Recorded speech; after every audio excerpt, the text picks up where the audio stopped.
At the Okoli Law Group, we specialize in producing justice. If you or a loved one in the Atlanta metro area is facing serious criminal charges, then you need serious legal representation. The Okoli Law Group is here for you. The Okoli Law Group is here for us. The Okoli Law Group, serious legal representation. Our products are organically sourced natural healthy foods from Nigeria, West Africa, sourced directly from the small local farmers. At Naturalike, we believe what you put in your body and on your body can dramatically impact your health and well-being. Boost your energy levels and satisfy your cravings with a healthy dose of natural sweetness from our products. We're excited to help lead African foods and products into the global health and wellness markets. Follow us on Instagram at Naturalike, on Facebook at Naturalike LLC, and YouTube at Naturalike TV. These organically sourced foods are available at our Amazon store, amazon.com/Naturalike. Email us at naturalikeproducts@gmail.com.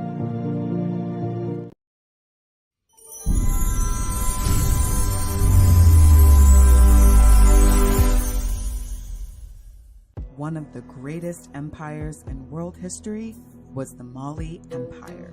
The Mali Empire was one of the most prosperous and powerful empires in the antiquity of Africa.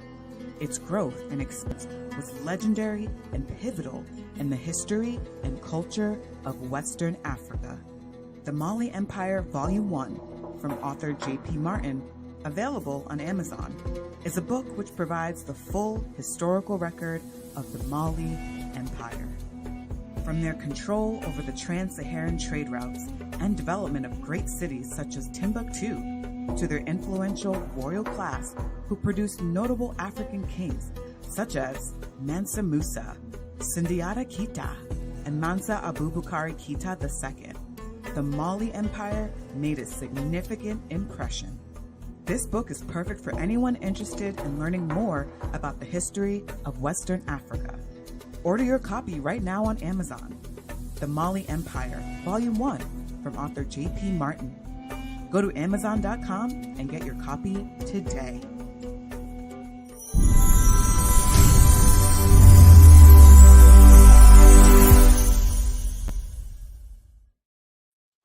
Peace, family. We are live again. Dynasty Mayor, search for Uhuru. Thank you all. Thank you so much for joining.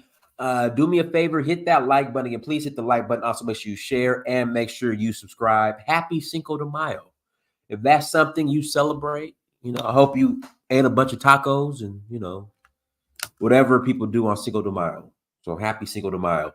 A couple of announcements before we get started. We have brother Ebube, who's in the waiting room. Going to bring him on here in a second. Couple of announcements. Announcement number one.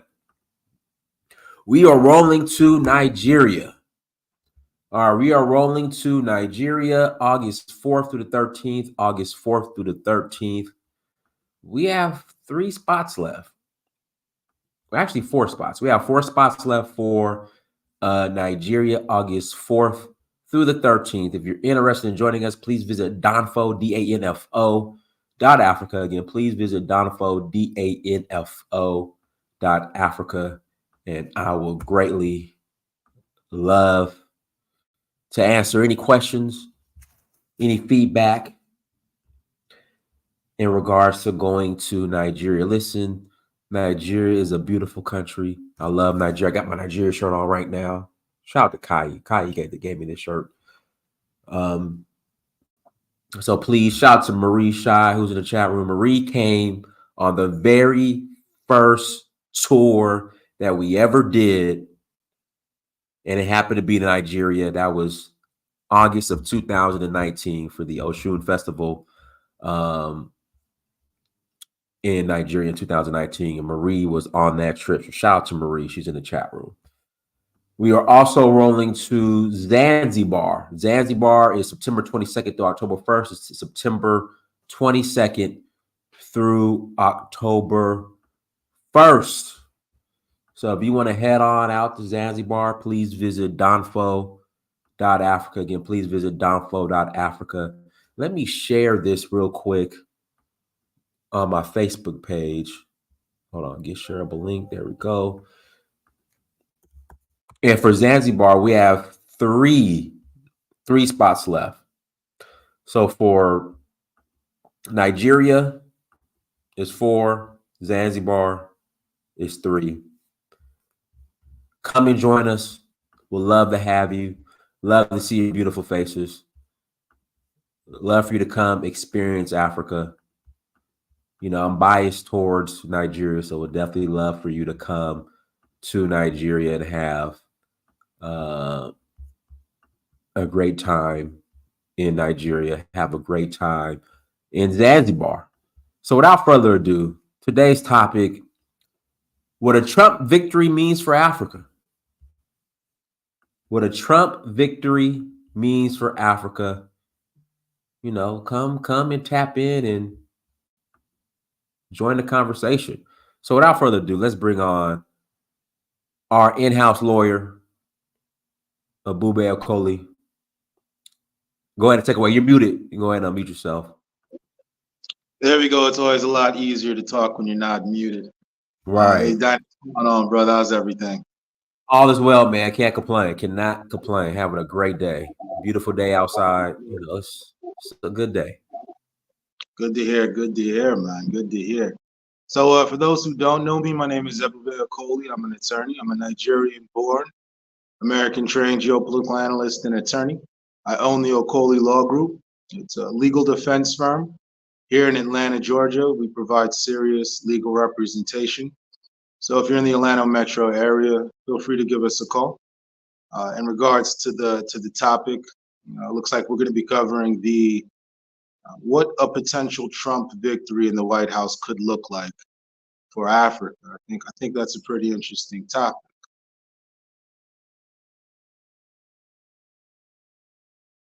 Hey, Dynas, you're muted, brother. Sorry about that. I'm trying to pull up the slides right now. Let me. I think I got to take it this way. Give me. Here.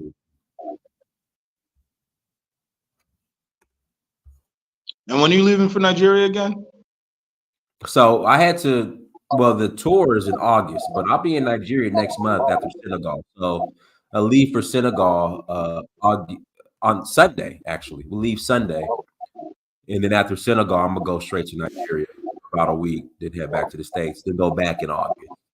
So nice. So looking forward to that. Yeah, it's not. It's weird. It's not. Let me. And see, I was trying to open it up on in the browser. Hold on, let's do it like this. Guys, sorry about the technical difficulties. I had it pulled up, but it just when I hit present, it's not showing. You know, so technology can't live with it, can't live without it.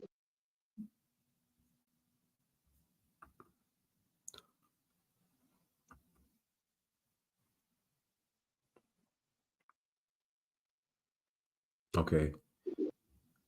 All right, saying the file size was too big. Hold on. We're gonna get it, guys. We're gonna get this. Here we go. Open with slides. Okay. That's not working. I already downloaded it. Hold on. Yeah, because it's not allowing me to share it on my actual screen. Hold on, let's see here. Share screen. Nope. Window. Hold on. Window.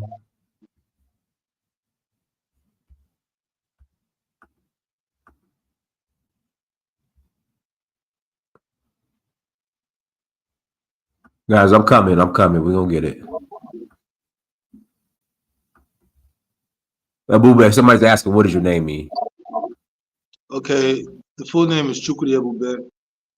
In the Igbo pantheon, if you will, Chineke, Chukwu, the big spirit, the force that creates, it's essentially saying that force it can't be personified. It's more of an aura.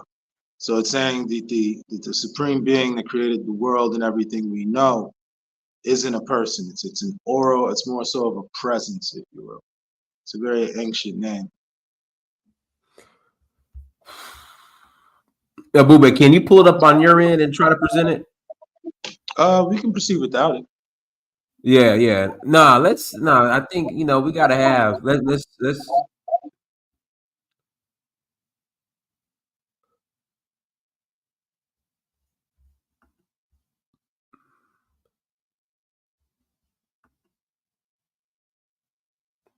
yeah, because I'm getting this error message. The file is too large to open in the actual app, but then when I open it on its own outside of the browser, like it's not, for some reason it's not showing.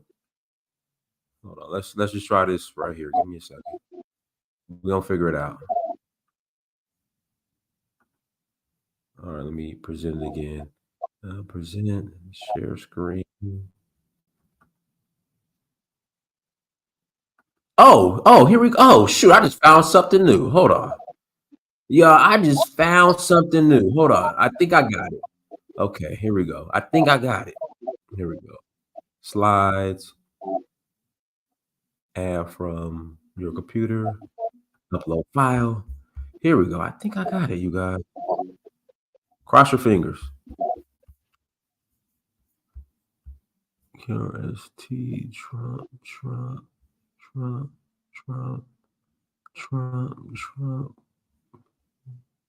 Here we go. Y'all cross your fingers. Ah, it's too big. The file size limit is 50. Can you send a smaller file? You know what? Let me try it again. It's saying it's too big, even when this other option I had.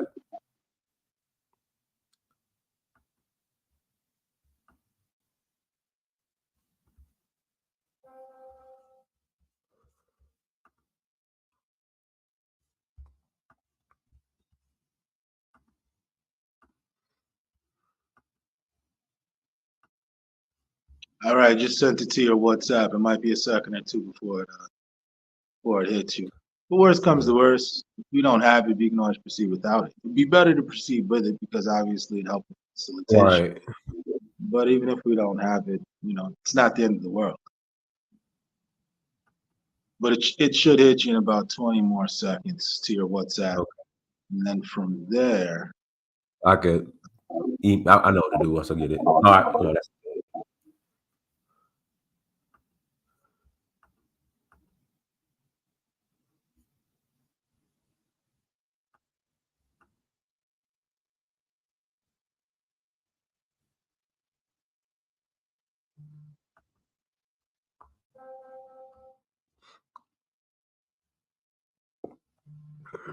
okay. I got it here. Let me download it. Yeah, it's still big. It's 131 megabytes.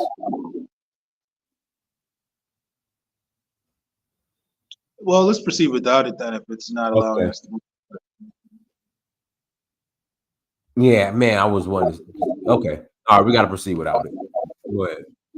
Or we could potentially work something out and move in that direction. No, but I'm trying to, it won't.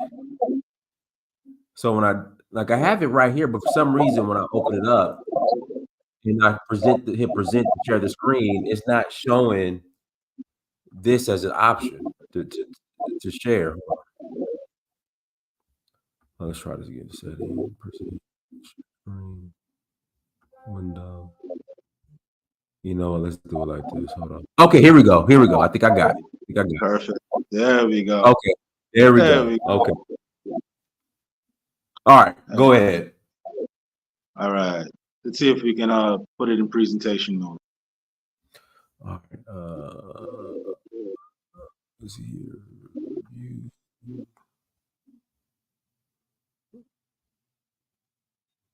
Okay, presentation. All right, hold on. Slide, format, arrange. Come on, presentation mode. Where you at? There we go. That good? Let's see. You're our resident in-house IT guy, so Hopefully your No, I skills mean, are. what do you see on your end? Because I can't see anything because of the. Hold on, let me.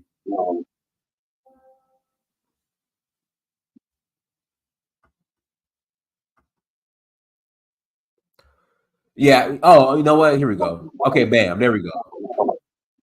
All right, that's cool. Let's go ahead and start. So, of course, we know that the elections that happen in America are very pivotal, extremely pivotal, actually. They affect the entire world. What happens in America reverberates throughout the entire world. So people often wonder, why other nations involve themselves or even care about American politics. But because the reverse isn't necessarily the case. So if you ask maybe 10 people in America who's the president or head of state in Nicaragua, most wouldn't know. But if you stop 10 people in the streets of Nicaragua, in that country, most of them would know who the United States president is. All right, let's go to the next slide.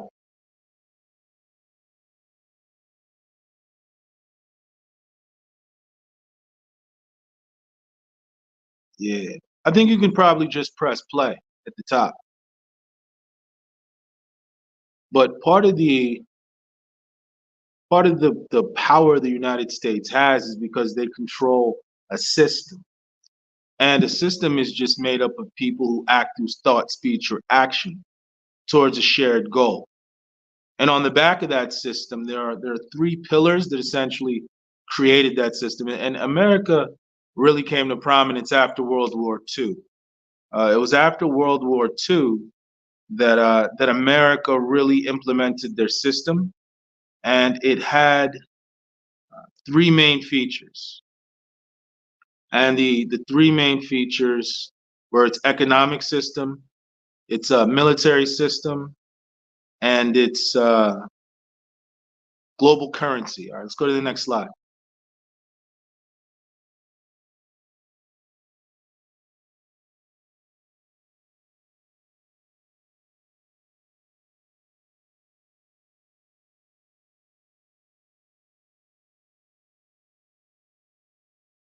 All right, so one thing to remember is that America wasn't always America that it is today. America essentially became America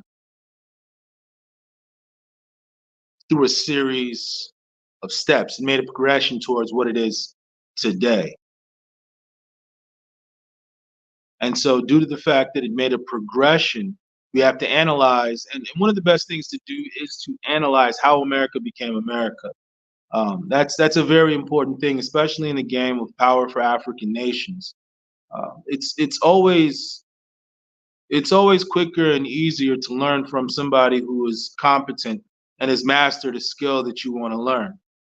So African nations, for example, it would behoove them to analyze America and the steps that America made in order to become America. And I'm going to briefly touch on some of those things as to why the American elections would even have an effect directly or indirectly outside of America on nations that have very little input in the American electoral process. Let's go to the next slide. Ebube, like, can you guys see the actual presentation? Yeah, but I think yeah, we can proceed like this. This is still okay, but it should take up the entire screen. It's But not taking up the entire screen. no, it's not. Hold on, let me do this. I think I know the problem.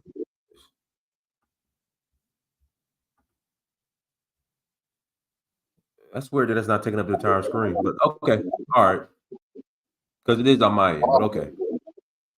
Okay. Well, I think maybe you need to share a different screen. You're probably sharing another screen. You need to share the other screen. No, I'm sharing. This is the screen I'm sharing. It's just, yeah, I have it in full display mode, so I don't know. Go ahead. Do you have multiple monitors by chance? No.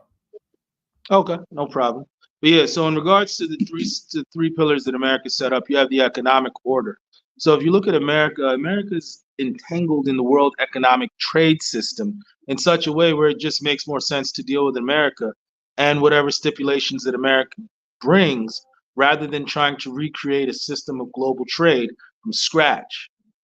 It's essentially America has built the highways for global trade and the networks and maintains and ensures those networks. So it's easier to use America's network in order to facilitate your trade, which gives America a lot of power. All right, let's go to the next slide.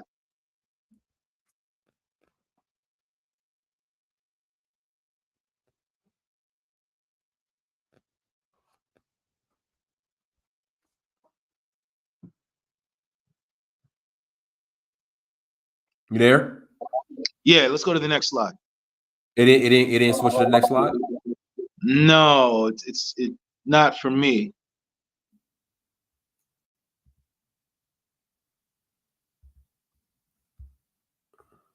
All right, so in regards to America, now this is actually when it comes to exports, this is how the world actually looks to America.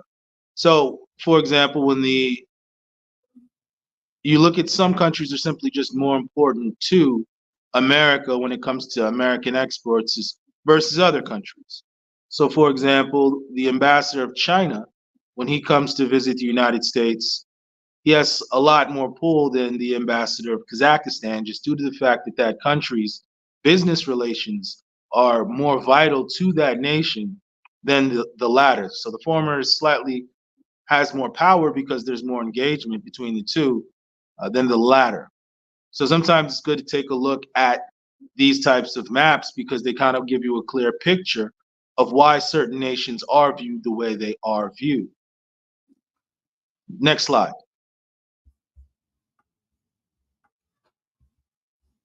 Similar to imports. Now, when you look at imports, you see that China is more prominent, and you see nations like Japan. They look huge compared to their actual size. Same thing with Taiwan and South Korea, and you begin to understand why these nations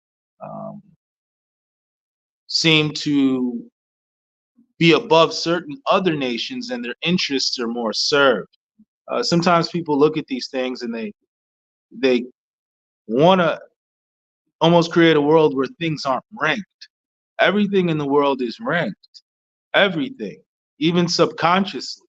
So, for example, most people have a way that they like to go to work. That might be their favorite way to avoid traffic. Therefore, they've ranked certain streets higher than other streets in regards to getting to a certain destination. So, the human mind and human beings and the way the universe just works is that everything is ranked regardless of how you may feel about the ranking system. Everything and everyone in every relationship, there is a ranking system involved. And it's the same with geopolitics. There's a ranking system. Some nations are more important to other nations than other nations. All right, let's go to the next slide, Dynast.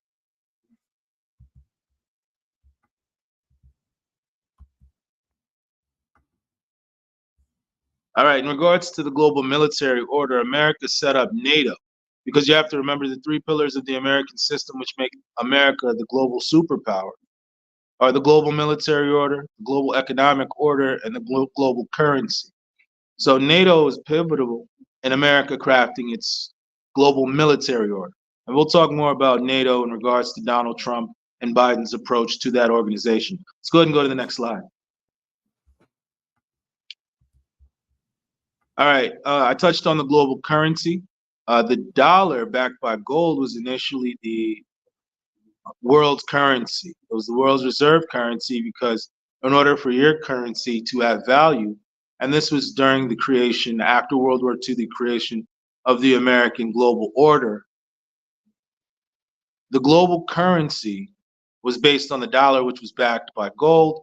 And of course, in the 1970s, President Richard Nixon basically unhooked gold, the dollar, to the value of gold, simply because the dollar became too popular. And it got to the point where there were more dollars in circulation than there was gold to back these dollars in circulation. So the president at the time, Richard Nixon, decided to move the currencies away from the gold standard.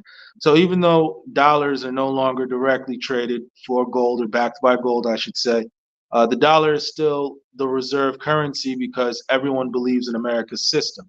So it's more so the belief in the system that backs up the currency. Let's go to the next slide.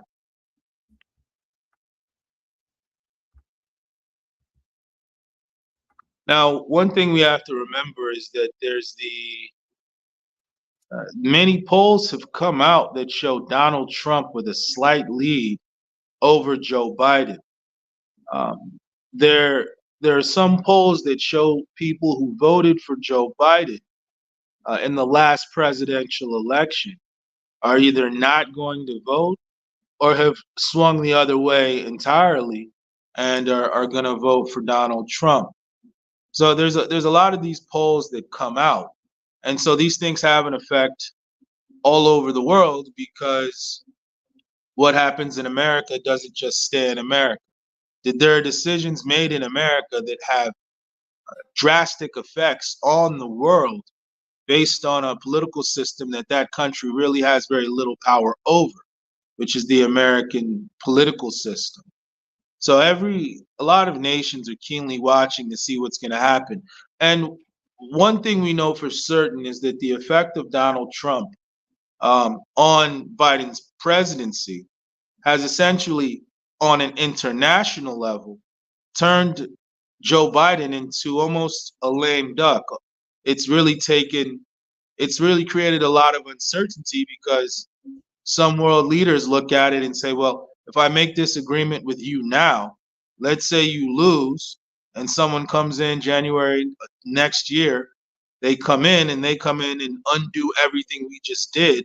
So we just spent months, weeks, days, hours, years, whatever time commitment we put in, obtaining this deal only for it to be undone.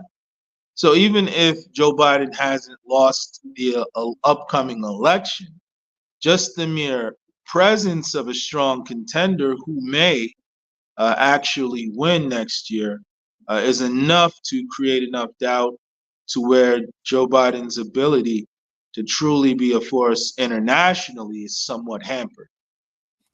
Next slide, Dennis.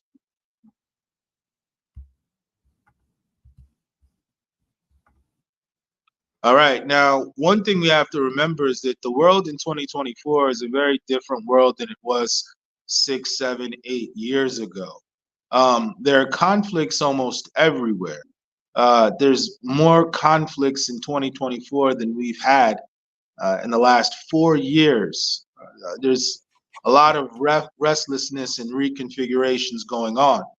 So if Donald Trump were to be elected as president of the United States in the upcoming presidential election, he would be coming into a very different world than the world he knew when he left office. This is assuming that he's able to defeat Joe Biden in a presidential election.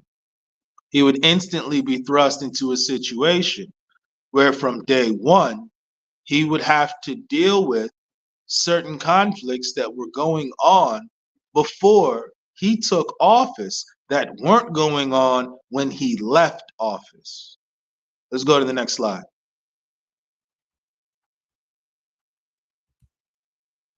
And one of them, of course, is the Ukraine. This has been one of the issues where, from some of the statements made, it seems as if Donald Trump isn't as interested in taking on Russia head on in the Ukraine as the Democratic candidate or the Democratic Party has shown that they are and are willing to donate money and equipment to the Ukraine in order to prevent them from capitulating to the Russian forces. Let's go to the next slide.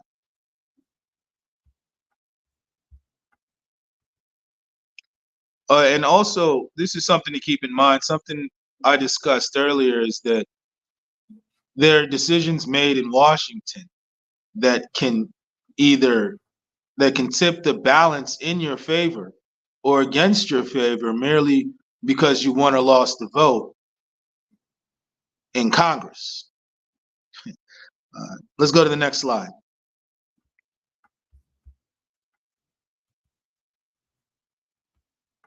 And of course, we talked about the fact that there are conflicts raging.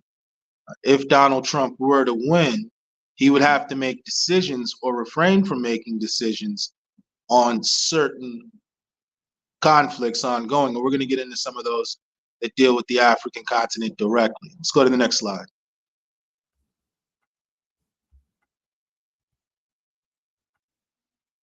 Another one of those is Taiwan. At present, it appears that the Democrats may be a bit more inclined to move on behalf of Taiwan than, for example, if the Republicans were to be there. They may take a softer stance, they may take a harder stance. But at the end of the day, when it comes to the issue of Taiwan and China, that's just a situation where there's always going to be geopolitical friction. Because if you know anything about history, you understand that there was a scramble for China, and that particular key piece of real estate was vital because most Chinese, they live along the coast. And if you can set up a military base off the coast of China, then you can essentially put China under constant threat of having their heartland invaded from an island. It would be essentially like Russia and or China having access to Cuba. It would essentially be giving. It's almost as if the Cuban Missile Crisis was successful, and Russia, the Soviet Union at the time, was able to militarize Cuba, and that ever-present threat to America. That's essentially what Taiwan is to China. It's somebody off their coast that could potentially be used by foreign powers against them. So this is something that China is going to deal with diplomatically, economically, militarily. We don't know, but we know for sure that there's going to be some sort of friction, further escalation and friction points, and the U.S. president is going to have to make a decision on this. Let's go to the next slide, Dennis.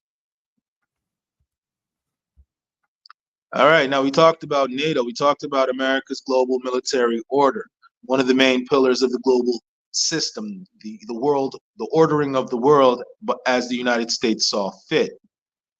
Now, from this, we can look at NATO defense spending, and it basically looks like American defense spending, to the point where the next 3 or 4 top spenders, in fact, all of the other top spenders combined, don't really add up to where the United States, or it's almost like if you lived with roommates like in college, and there was always one person who just couldn't stand living in an untidy environment, and they would do the most cleaning, and everybody would take it for granted that, hey, at the end of the day, so and so, they're just going to clean the place up for us, and it is what it is.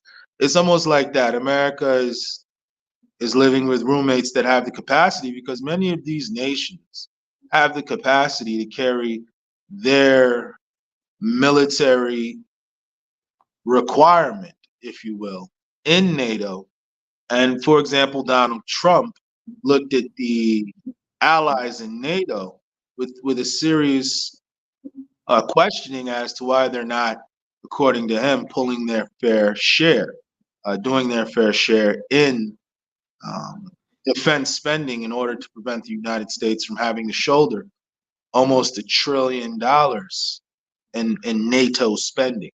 But then again, you have to remember that NATO is really more so vital to the United States global world order than it is to, for example, Lithuania.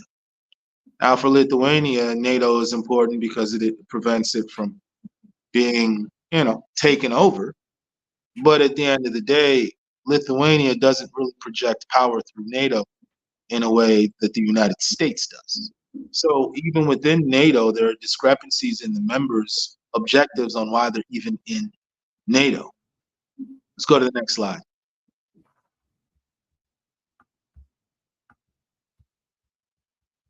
Of course, we've had statements by Donald Trump questioning some of the actions of the other members in NATO, which means that maybe he might be taking a stance of, and this is true with some of the conservatives, not all of them, of course, because we've seen situations where typically many of the interventionist presidents have been more so on the Democratic Party side.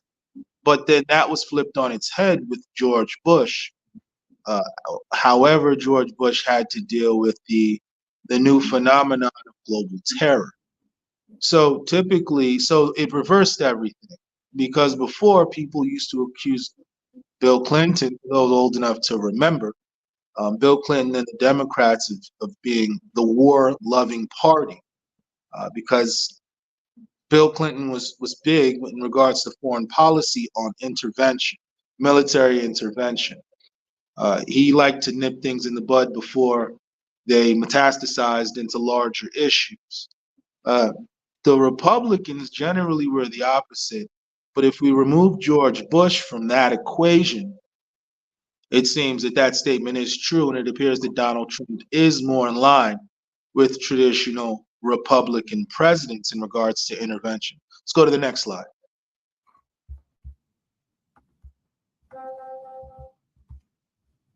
Oops, hold on. There we go.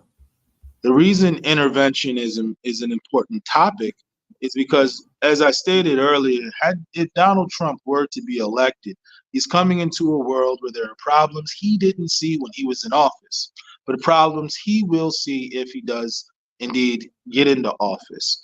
Now, for those who don't know, Africa is vital to America's foreign policy initiatives. Africa, and that's why AFRICOM was created. AFRICOM was created in order for America to be able to exert influence in Africa and protect American foreign policy objectives in Africa. And it's led by General Langley. He's a highly decorated United States general, and he's basically heading up AFRICOM. Let's go to the next slide.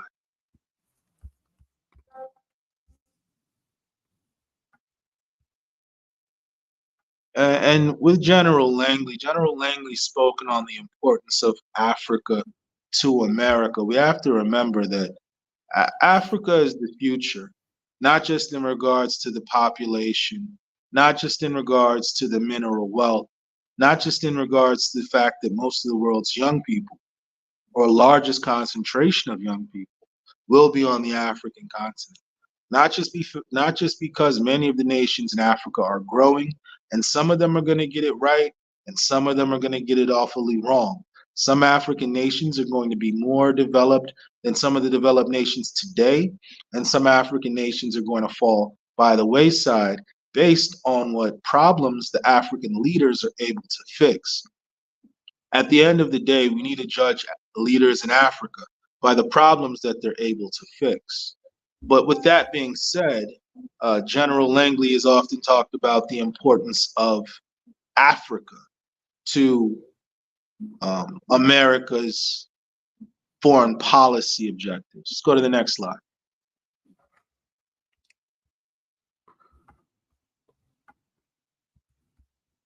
And we can see the activity of AFRICOM all over Africa. America is really busy with AFRICOM because it understands that, once again, Africa is the future. Let's go to the next slide.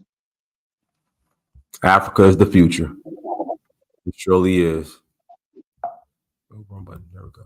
Oh boy, Obama. And another thing, I mean, don't you have an Obama shirt? Last time I came to your house, you were in an Obama. Oh, come on. No, I don't. No, I don't. No. Oh, my bad. Maybe I'm confusing you for somebody else. Maybe it was an Ohio State shirt I saw you in.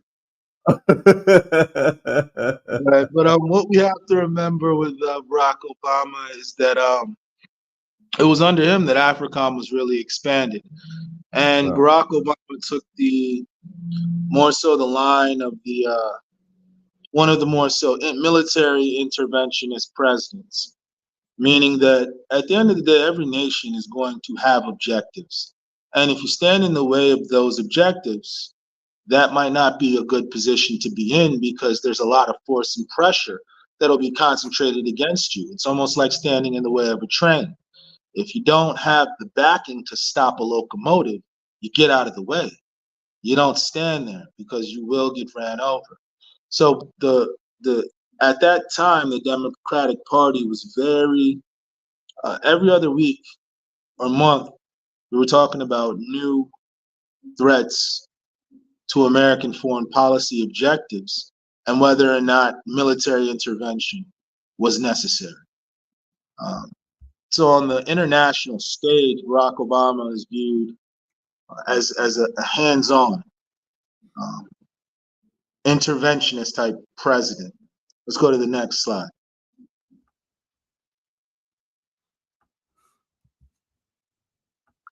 And so we can see the enduring legacy of American bases left. And we understand that in East Africa is very vital. All of Africa is vital, but East Africa, with the waterways and the certain commerce channels, the coast of Eastern Africa is probably one of the most valuable coasts in regards to geography.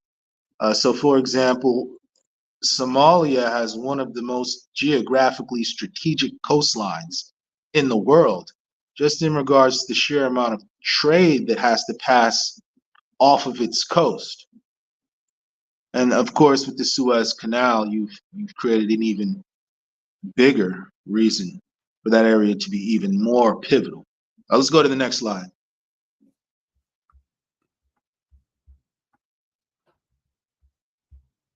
Not only is America in Africa, of course, France is in Africa. France has been in Africa for quite some time. France is actually losing a lot of steam right now. France is probably one of the least popular European nations when it comes to African interaction.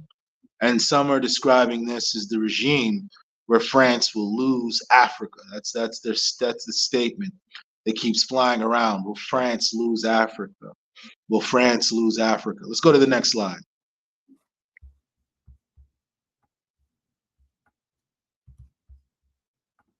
At one point, France, well, we're not going to say at one point because there's the France Afrique. Some have alleged that there's the neo-colonial system, and this is a well-documented issue. I'm not going to rehash it. But France needs Africa because, as the French President Chirac stated, that without the money from Africa that they get through, some have alleged to be neo-colonialist means, that France would be irrelevant and would have the same power as a third world nation if they didn't have access to Africa. Meaning that for France to exist in the state that it exists in, it needs Africa to essentially exist in the state that it's existing in. And when you look at how some of these things are connected, it becomes more and more interesting, and certain pictures become clearer, and certain objectives and answers and things begin to reveal themselves a little bit more. But let's go to the next slide.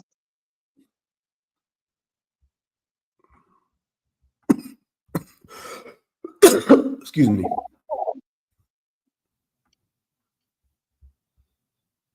All right, so one thing that's really disrupting French power in Africa are the number of coups that are occurring in Africa, especially in some of the regions where France has a lot of power.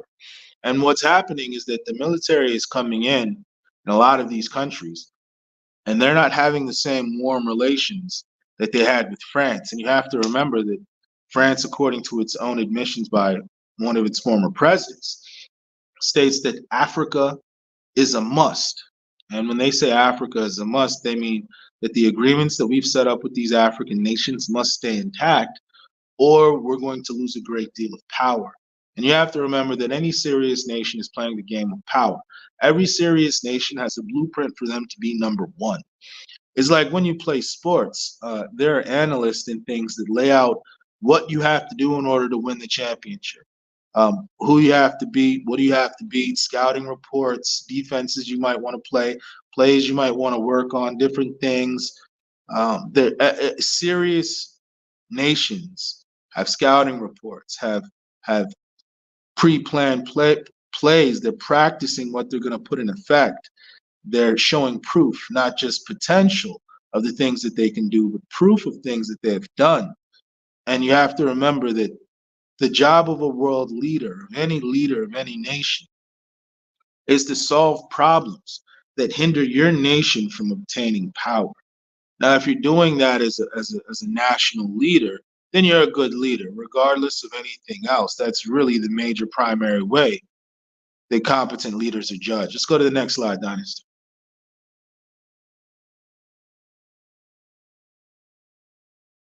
And when these coups occur and these new governments come to power, what's happening is that those new governments are basically saying certain arrangements where France might get 90% and the nations get 10 or 5 or 3% in the transaction, in the sale of certain goods. Some of these people are saying, well, this nation I live in is poor, and my resources are going to this other nation, and this other nation is extremely rich, and they're making almost 70, 80 times what we're making on our resources. And some of them are saying, well, this just isn't a good deal for my people. So on behalf of my people, all I have to do is fight to change some of these agreements.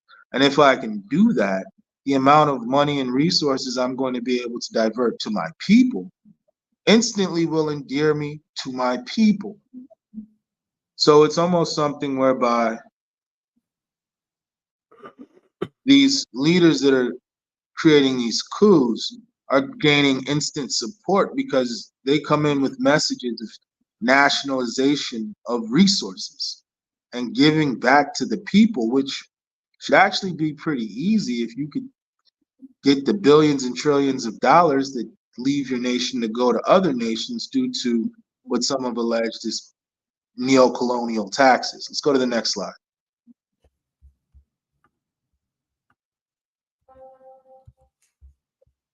So France has been getting the boot, but that's problematic because you have to remember that France is related, if you will. Their big cousin is America. And so America has been known to intervene in Africa going back a very long time. Let's go to the next slide.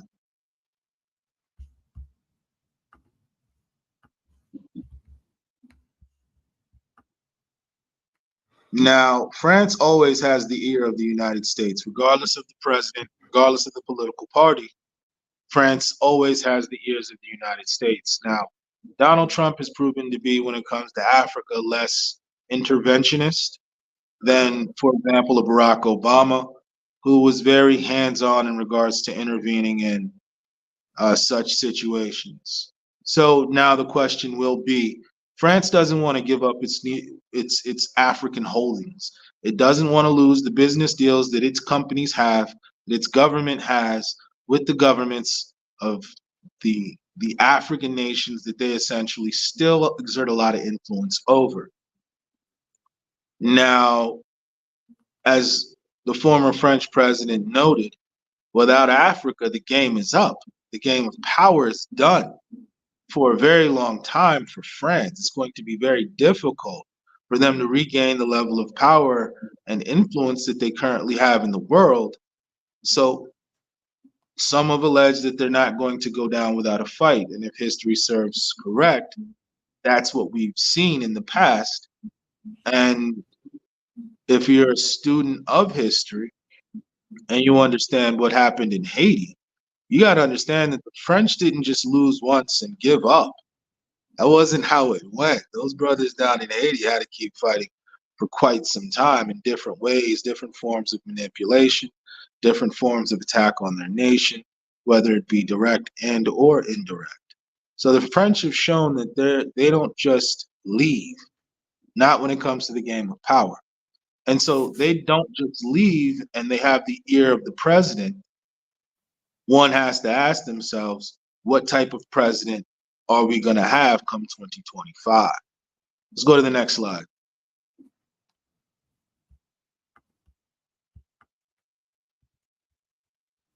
And we have to remember that American intervention in Africa goes back a very, very, very long time. Some have alleged that America hasn't always gotten it right in regards to intervention. Let's go to the next slide.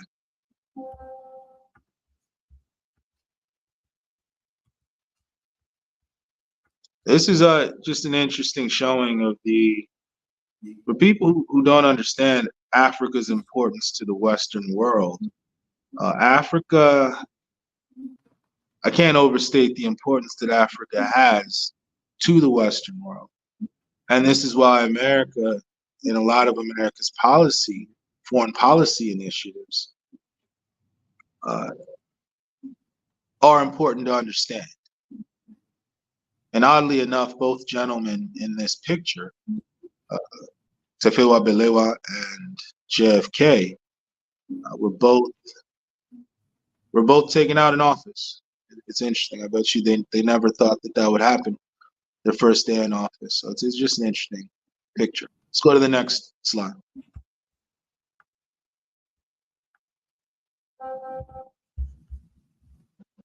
Now, when it comes to intervention in Africa, one thing we have to remember is that interventions have very real consequences. Till today, many in North Africa and West Africa by extension, because West Africa and North Africa have been connected for thousands of years. In ancient Nigeria, what was known as the Sokoto Caliphate, you could take a camel from Kano hundreds and hundreds of years ago, 600, 700, 800 years ago. You could take a camel from Kano all the way to Mecca. There'd be different stops along the way. It would be a journey, but you could go to Mecca, you could go to Cairo, you can go to Morocco. They were predetermined routes. There were certain people who traveled through the Sahara. They called it the Trans-Saharan trade. There were a series of oases that they would go between. It would take months to travel, weeks to travel, but you could get there. It's slower. There weren't any planes or trains, but for hundreds, if not thousands of years, there's been a connection between West Africa, the Sahel, East Africa, and North Africa. So we have to remember that anything that happens in Africa has the potential to destabilize other parts of Africa. So with the intervention by the US government in Libya, the fallout spilled weapons, very sophisticated military-grade weapons throughout the Sahel. And it became a situation where the weapons in Libya found their way to almost every part of the continent. Let's go to the next slide.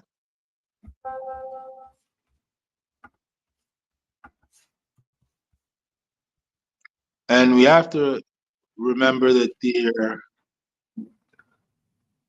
that sometimes the consequences aren't felt by the actors directly, meaning that oftentimes one of the bigger problems with foreign intervention is that when the foreign power comes to your land, they're going to complete their policy objective and they're going to go.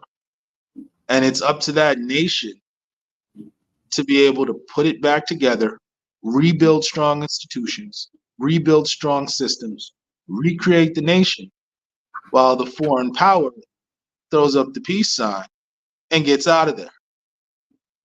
Let's go to the next slide.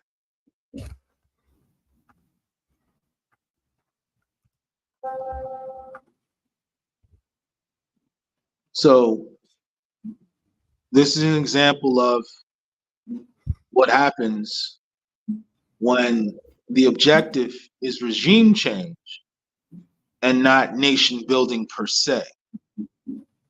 More effort is put into destroying than into rebuilding. And what you're left with is a shell of what you initially had. Let's go to the next slide.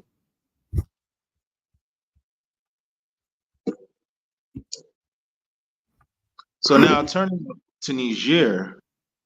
Niger is in an interesting place because the Nigerian people have had it. Several other nations have had it But what makes many of these coups popular is that it's easy to cast France as the bad guy because the relationship France has had in many parts of Africa has just been so one-sided that merely getting rid of France in most of the business deals and governmental deals will significantly help the average person. There'll just be more money in the government for more things: hospitals, schools, roads, electricity, basic infrastructure, things that the foreign nations or the foreign actors typically avoid, that some of the nations on ground they're yet to enjoy, and their citizens are yet to enjoy. So what happens is that even if you take out the leader, there's enough people that the people will look at the foreign actor as attacking them personally, as attacking their nation directly, rather than an attack on the administration. Let's go to the next slide.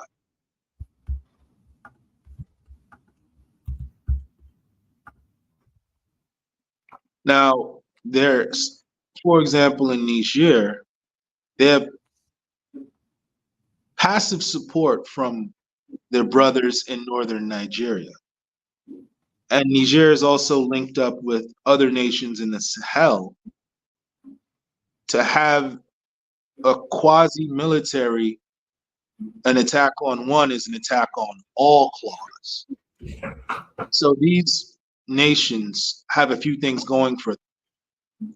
The deals with France have been very one-sided, objectively speaking. The people are behind them.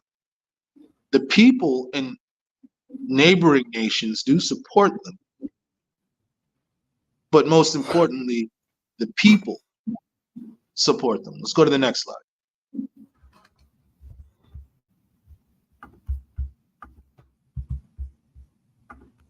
Another issue is that not only has France been asked to leave some of these nations, now the United States is being asked to leave some of these nations. And so America has a very expensive, I think $100 million drone base in Niger for observations, different things. Very, very high-tech drone base. But recently, America was asked to leave that drone base and leave the country of Niger. Let's go to the next slide.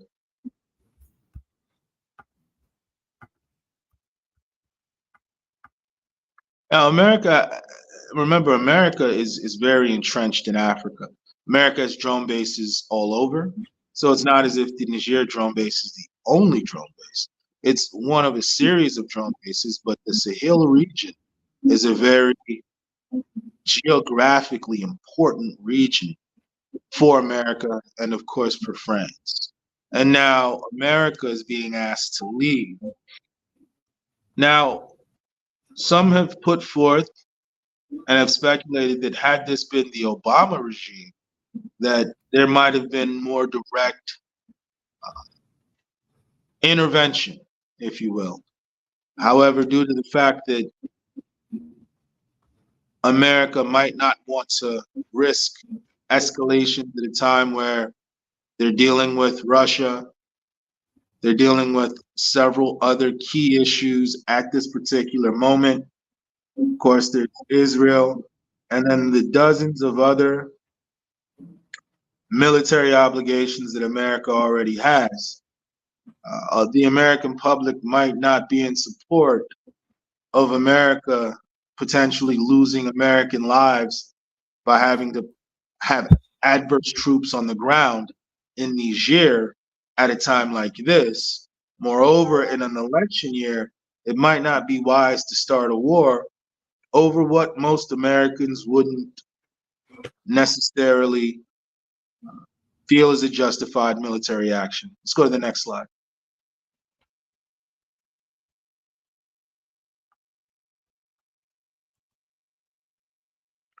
Another thing to remember is that in Nigeria, for example, the president, some have alleged that he has been acting in concert with the Western nations against his fellow African states, against the spirit of what would be called pan-Africanism. And of course, I always try to give the definition. A lot of people really don't know what pan-Africanism is. They think it's a club or a group. It's not. It's merely an understanding that at the end of the day, everybody's playing the game of power and they're playing it as a group. Your group has been predefined for you. And so that's your group, regardless of if you come from this side of the world or that side of the world. It's been decided for you. So it's the understanding that we're playing this game as a group. It doesn't mean that we've glommed and amalgamated into one group, one thing. No, there's many differences. And we have to remember that Pan-Africanism is just similar to Pan-Europeanism. When you had the Europeans fighting, but then they said, hey, look, we're a very small continent. There's not a lot of us. This is a big world. If we don't stick together and put our petty squabbles aside, we're not going to last long as a group. It didn't mean the Frenchmen and the Polishmen and the Englishmen lose their identity. The same way Pan-Africanism doesn't mean you throw in a dashiki and forget who you are. No, it just means that you have an understanding, and that understanding guides you politically. And that understanding is that you and your group need to be working to obtain power individually and as a group. However, so when it comes to President Bola Ahmed Tinubu of Nigeria, some have alleged that there was during the time he was campaigning, there was a case involving, I believe, a Scheduled I controlled substance. And the president, and some are alleging that they're touching that past. Hey, Ebube, we lost you a little bit. The sound, like your mic, kind of went out. Can you hear me now? No, yeah, we could barely hear you. Let me try something now. Okay, yeah, it's like we had lost you a little bit. Guys, please, guys, as you come to the chat room, yeah, we go say it one more time. Can you? One more time. You had it kind of cut out again. Hello. What about now? There we go. We good. Go ahead. All right, perfect. Yeah, okay. And some have alleged that. And where did I stop, Dennis? Say that one more time. I said, what was the last thing that you heard me say? You were talking about Tinubu and him might be a U.S. op, maybe, or collaborating with the West. Okay, yeah. What about Pan-Africanism? Oh, I'm sorry. He won't be a U.S. op, but he collaborating with the West is like what you were getting into. And you said something about like he got, I guess, Schedule II substance or C or Schedule. Okay. Did you hear what I said about Pan-Africanism? Right. How it's more than just putting on dashiki and forgetting your identity. Perfect. So yeah, Pan-Africanism is just an understanding that at the end of the day, you play the game as an individual and as groups, different groups. Your immediate group, your family, your larger group, your ethnic group, your tribe, your clan, whatever, your lineage. But it all goes back to one thing. There's hierarchies and nothing is above the larger group. So some have alleged that the fact that Bola Ahmed Tinubu allegedly has these things hanging over his head in the Western world, that he may be trying to gain favor with the Western world in order to be able to move past this. So some have alleged that his personal ambition or personal objectives are divergent or different from what Nigeria's objectives should be. That's the allegation that some are leveling against President Bola Ahmed Tinubu. Let's go to the next slide.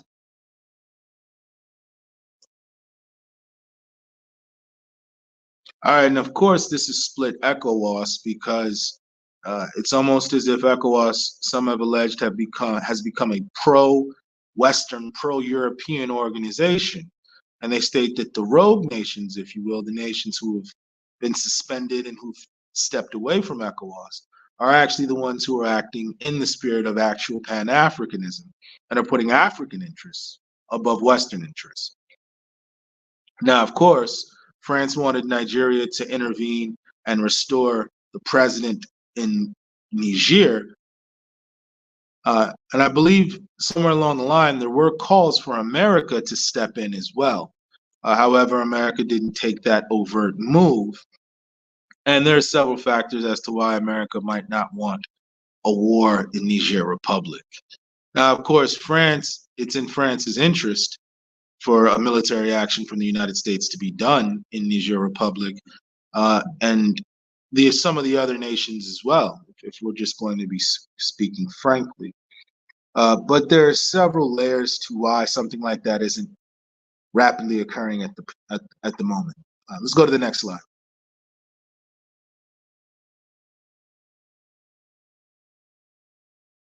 And one of the things we have to remember is that even though in the nation there may be positions like president and different things, there are other power brokers in the nation. And so, for example, in Nigeria, the northern Nigerians, the Hausas, the larger Hausa Fulani community, those who are Hausa directly and those who merely speak the language, typically weren't in support and still aren't in support of a United States military base in Nigeria. Because when some of the United States bases were moved, I believe Cote d'Ivoire, America wants to set up a base there, and America wants to set up a base in Nigeria. The same Northerners that were against a war with Niger Republic are likewise coming out to say that they're against the United States setting up a military base in Nigeria. Well, Let's you go to the know next slide. you know the U.S. is building like the largest embassy in Africa currently in Lagos. I wonder how they're going to be able to back out of. I wonder how Nigeria is going to be able to, back out of or not allow them to build a military base there. Well, they're building a consulate in Echo Atlantic City. It's going to be huge. I've seen the designs for it. A consulate, the embassy's in Abuja, but the consulate is similar. They have similar functions. They're just not the official. And an embassy is different than a military base. Almost every country has embassies in almost every country, unless those countries are just so hostile, or if the country is a pariah nation and it doesn't really get along with anybody. So there's a lot of places that don't have a North Korean embassy, but most places have a Chinese embassy or a United States embassy. That's one thing, because an ambassador just helps facilitate diplomatic, business, certain relations and between the governments of those two nations. That's very different from a military base. A military base and an embassy just has some civil servants in it, maybe 20, 30 at most, maybe 100. That'd be a pretty big embassy, maybe 200 for the really big embassies and consulates. But an embassy is just full of civil servants who have diplomatic immunity. So in times of war, they don't get attacked directly. However, that's different than having a military base that hosts 4,000 foreign troops in your land. That's a different thing. Having 20 civil servants versus having thousands of soldiers who are actively training on your land. It helps as long as you know you're always going to be on friendly terms with that nation. But then how often is that the case? There's no permanent ally, just permanent interests. So if a nation isn't serving your interests, just make them your enemy or make them a neutral nation that you just do business with, but you keep an eye on them. Because at the end of the day, nations aren't friends with other nations. It's not like a nation owes you anything. So an embassy is different than an actual military base. What the United States wants, due to the fact that they're being moved out of the Sahel region, they want military bases where they can move these troops that are getting kicked out to without having to leave the region. So America basically wants to host troops in Nigeria and Cote d'Ivoire that were initially in places like Guinea, Mali, Niger, Burkina Faso. Let's go to the next slide.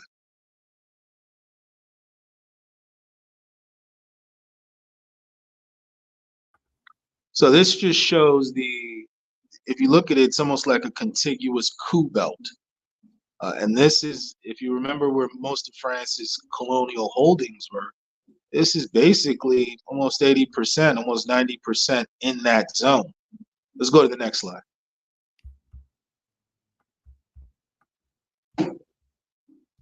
And some of the guys that are coming through are very nationalist in origin. Some of the new guys, some of the younger guys who are saying, we're going to take over and we're going to nationalize, which is one of those hot button issues when it comes to geopolitics, because you're essentially saying all the guys that were getting rich from other countries who had historically signed all these deals that allocated them the majority of the benefit of our resources, we're going to end that. And a message like that gets you support among the people, whether or not you actually do it. Because if something happens and they truncate your administration, the people will always say, oh man, we had a chance under this guy. Now we have to start all over. So because people believe there's a chance, it gives some semblance of hope. And when people have hope, they tend to support. Let's go to the next slide.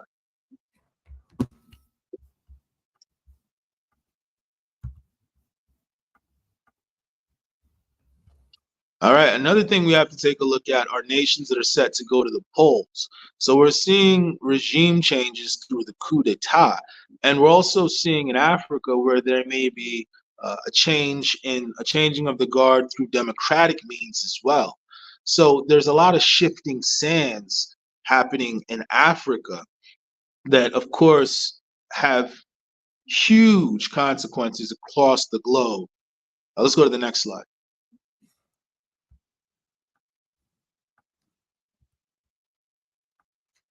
And this is one of the things I was discussing earlier with the resource nationalism. Across Africa, you have Africans basically saying enough is enough. Some of these nations are the richest, poorest countries in the world, which is an oxymoron, meaning that they're extremely rich and create wealth for other people. But the systems that they're locked in and the agreements that they have make it very difficult for them to create wealth for large numbers of people within their country. So because of these systems that are crippling these nations economically, it creates a system where you have to literally leave that nation to go to the nation that's enjoying the resources from your nation just to have a good life, which is a terrible thing to subject people to. But then at the end of the day, you allow what you're subjected to. So let's go to the next slide.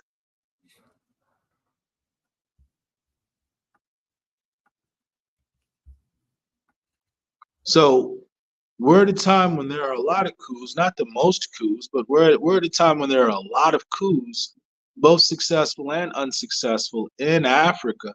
And that's being tied with resource nationalism. Now we have to remember that certain people that have pushed for nationalism have, they might have ended up getting taken out. And that's not a might, that's a definitely. Because once again, that's one of those hot button issues, but it appears that what we're seeing is a lot of coup d'etats happening under the premise of resource nationalization. Let's go to the next slide. Very informative stream. Good work on this one, Dynast. Well, good work on this one, Ebube. Hey, good luck. Good work to you too, man. You're the in-house IT guy. You know, you're able to get it together. So one of the things America has to do is America's old or newer, I should say, nemesis, of course, is the Chinese, no longer the Soviet Union directly. And the Soviet and China is basically coming to Africa and saying, hey, look, we're here to do business. We're here to do straight business. And they're actually putting themselves in a situation where they're out trading the West with Africa.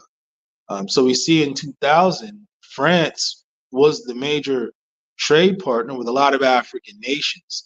Today, France has been pushed to the margins, and China has become the major trade partner, buying African goods and resources and selling Africans their goods and resources. Let's go to the next slide.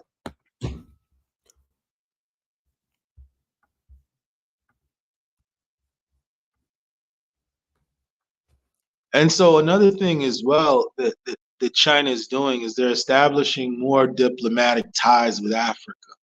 What they're doing is they're really ingratiating themselves with Africans and African leaders by coming in.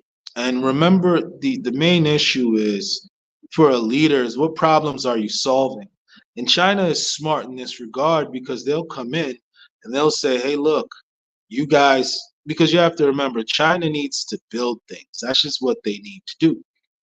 They've built up their country to the point where there are ghost cities in China, and China realized that that's not sustainable, but it realized that it can take that show on the road and help developing nations by helping their leaders solve problems. And since every African nation is rich, they can just leverage the minerals in that nation to have a business deal or business transactions.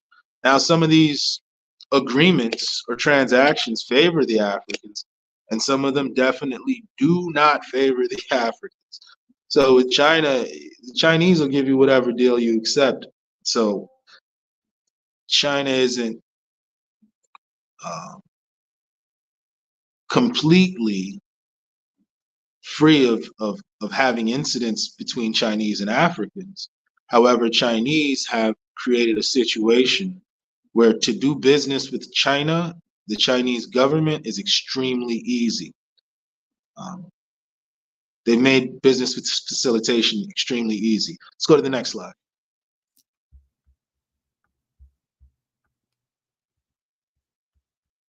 Another issue we have to look at in Africa is Russia. Russia is fighting, and you have to remember the reason Russia and America are fighting is because geopolitically they just can't coexist. Because there's a book, and I read it over and over from time to time.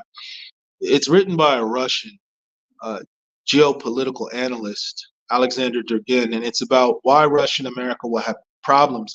Is because Russia is the heartland. The way that particular strategist viewed the world is that he views the world that Russia, Europe, and Asia are the world. They make up the bulk of the world's landmass. And then everything else is kind of an island. So if you look at America, North America, South America, it's kind of like islands. And then Australia is an island, Antarctica is an island. But the heartland of the world is Africa, Asia, and Europe. The three continents that are connected, if you will. So the theory is that Russia is the land power because it occupies more land on the Earth's landed surface, and America is the sea power because it controls the seas. So because the land power and the sea power, whichever nation is able to become the sea power, controls a great deal of surface area. And whoever is the land power controls a great deal of land power. And according to Alexander Durgin, the sea power and the land power will forever be fighting for who's supreme. Of course, he's a Russian. So in his theory concludes with the land power ultimately being stronger than the sea power, because at the end of the day, wars are fought on land. Meaning that it's great that you got a bunch of boats, but eventually you're going to have to come off of those boats and enforce whatever order onto the land, versus a land power that just merely needs to move their troops over to your land. And they're a land power. They're entrenched. They're used to fighting on land and holding land. Let's go to the next slide.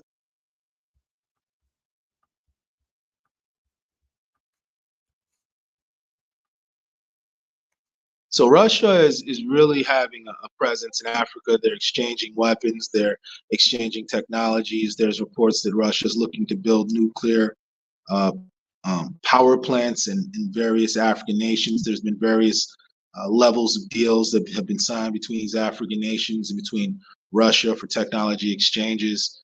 We'll see where that goes. It could end up being nothing, or it could be we'll see the first nuclear power plant. Well, not the first. I believe South Africa was moving in that direction, but we'll see a proliferation of them across the African continent.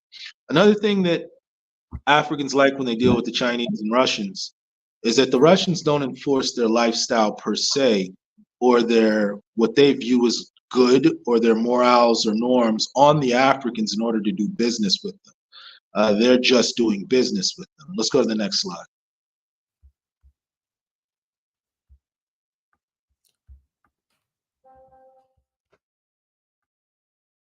And as noted, some of these nations, they're buying almost a third, a fourth, almost 70% of their weapons, tanks, bombs, guns from the Russians. Now, I always advocate that African nations need to limit foreign purchases of weapons to about 10%.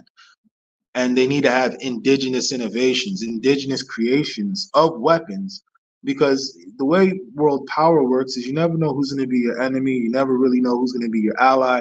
You never know who's going to be your enemy for how long. And if you truly study history and you study the European, and the European is very admirable in what the European was able to accomplish.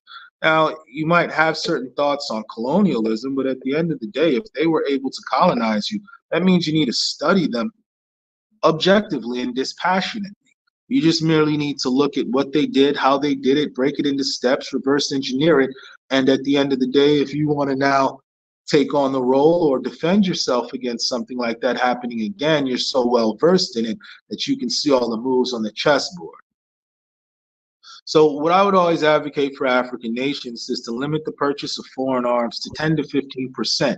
You buy one, you break it down, and then you recreate it, and then you create a defense industry based on the fact that you have a prototype. The only thing you're getting from the West and all these other nations that sell arms is the prototype. After that, you get your engineers, you get all those people that can recreate what they see.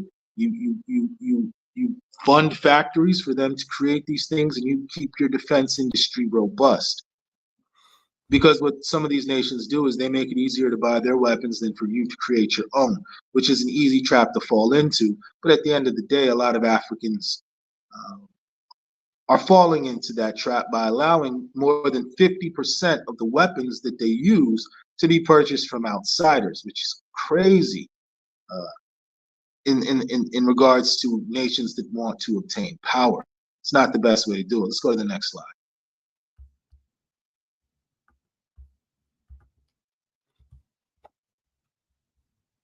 Now, here's an interesting thing.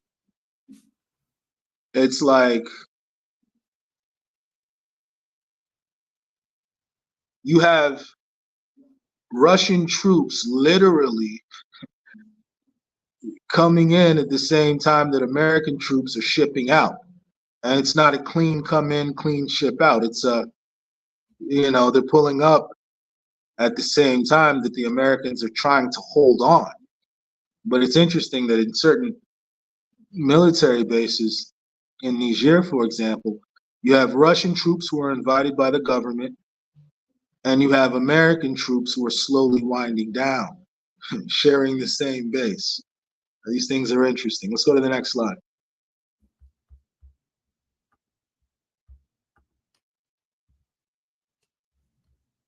So here we have Donald Trump in his first and only presidential stint. His African policy, he didn't necessarily care about enforcing American lifestyles, American morals, American views, Hey, Ebube, we lost you again. It's probably because you might have got a phone call. I don't know if you're using your phone. Maybe you got a call and it keeps knocking you off. But no, the sound's still acting. It's still low. Okay, what about now? Still low. Okay, 1 second. Let me see. Let me try something. 1 second. Everyone, please hit the like button. If you come to the chat room, please hit the like button. Still low. Go ahead. All right.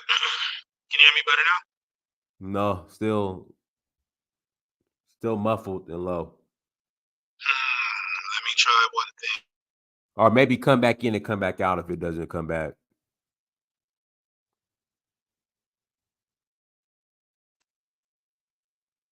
What about now? Nah. Yeah, I don't know what it is, man. Yeah. It did it before, but you came back. So I don't know what you did last time for the sound to come back.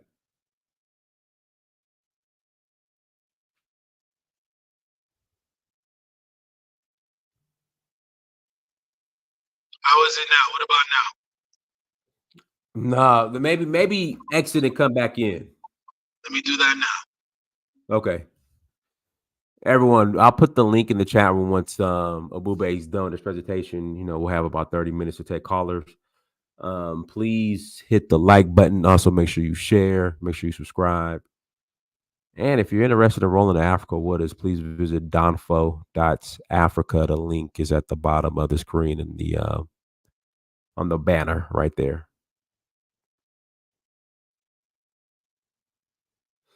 Yeah, Ebube already comes once a month. Ebube comes in about once a month. And then also, too, I have Ebube, you there? Yes, sir. Can you hear me now? Oh, we're good. We're good to go. Go ahead.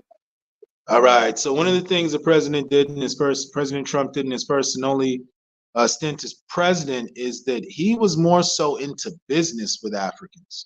So he, coming from his background, of course, was more so in the realm of looking to do business with Africans, which a lot of Africans were receptive to because sometimes America can bundle in certain things and have certain prerequisites that must be in place before they do business with you. And sometimes these prerequisites clash with African morals and the African way of life and worldview. Let's go to the next slide.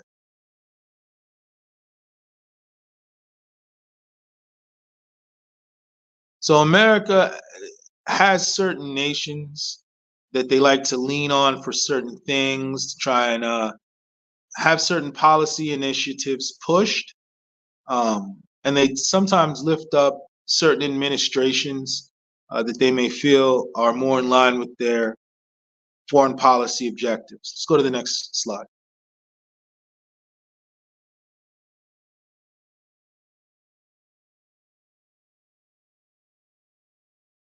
So, for example, in Uganda, America was very heavily involved in a policy initiative that appeared to be a rather popular policy initiative in Uganda.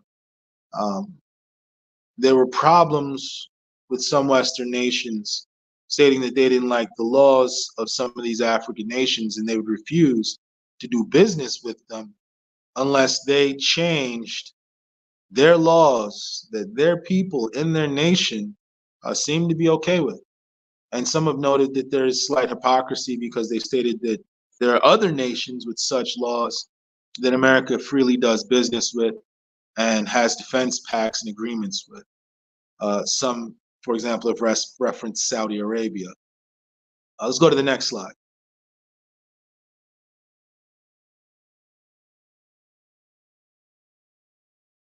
So what we have to look for in regards to a Donald Trump return, if you will, and this is with the assumption that he actually defeats Joe Biden.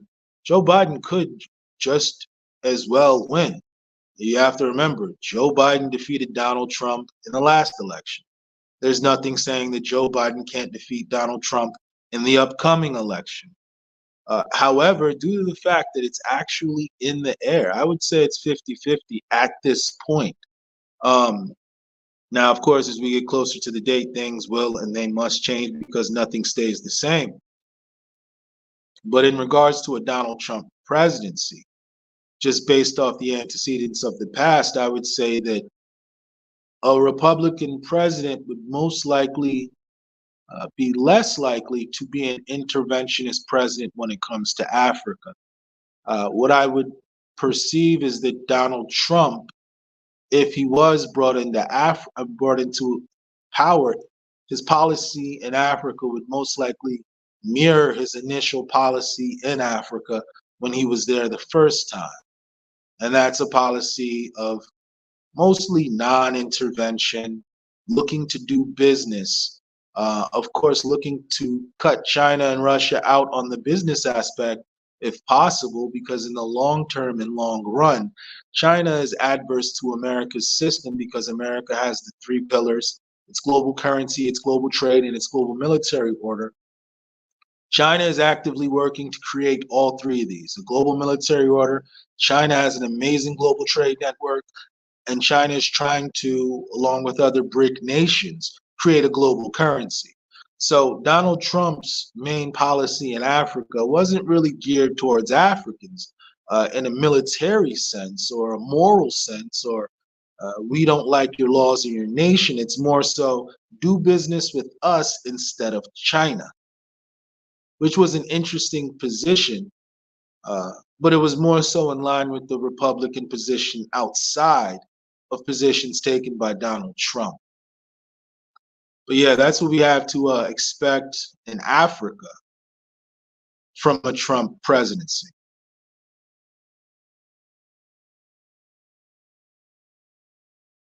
You there? Yes, sir. Can you hear me?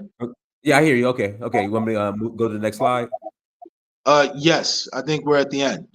Oh, that was it. Okay, guys. What we'll do, we'll take about 30 minutes. We'll put the link in the chat room if you guys want to call in and ask questions. You're more than welcome to. Link is in the chat room. Ebube, shout out your channel, guys. Make sure you go and subscribe to Ebube's channel, Up Close and Center. Yes, sir. Yes, sir. Up Close and Center. The back catalog is amazing. You can watch one documentary 5 different times and get 5 different things out of it. Currently, my caseload, as you know, I'm an attorney. I handle the serious 7, the serious ones, of course, homicides, essays, trafficking, a lot of major crimes.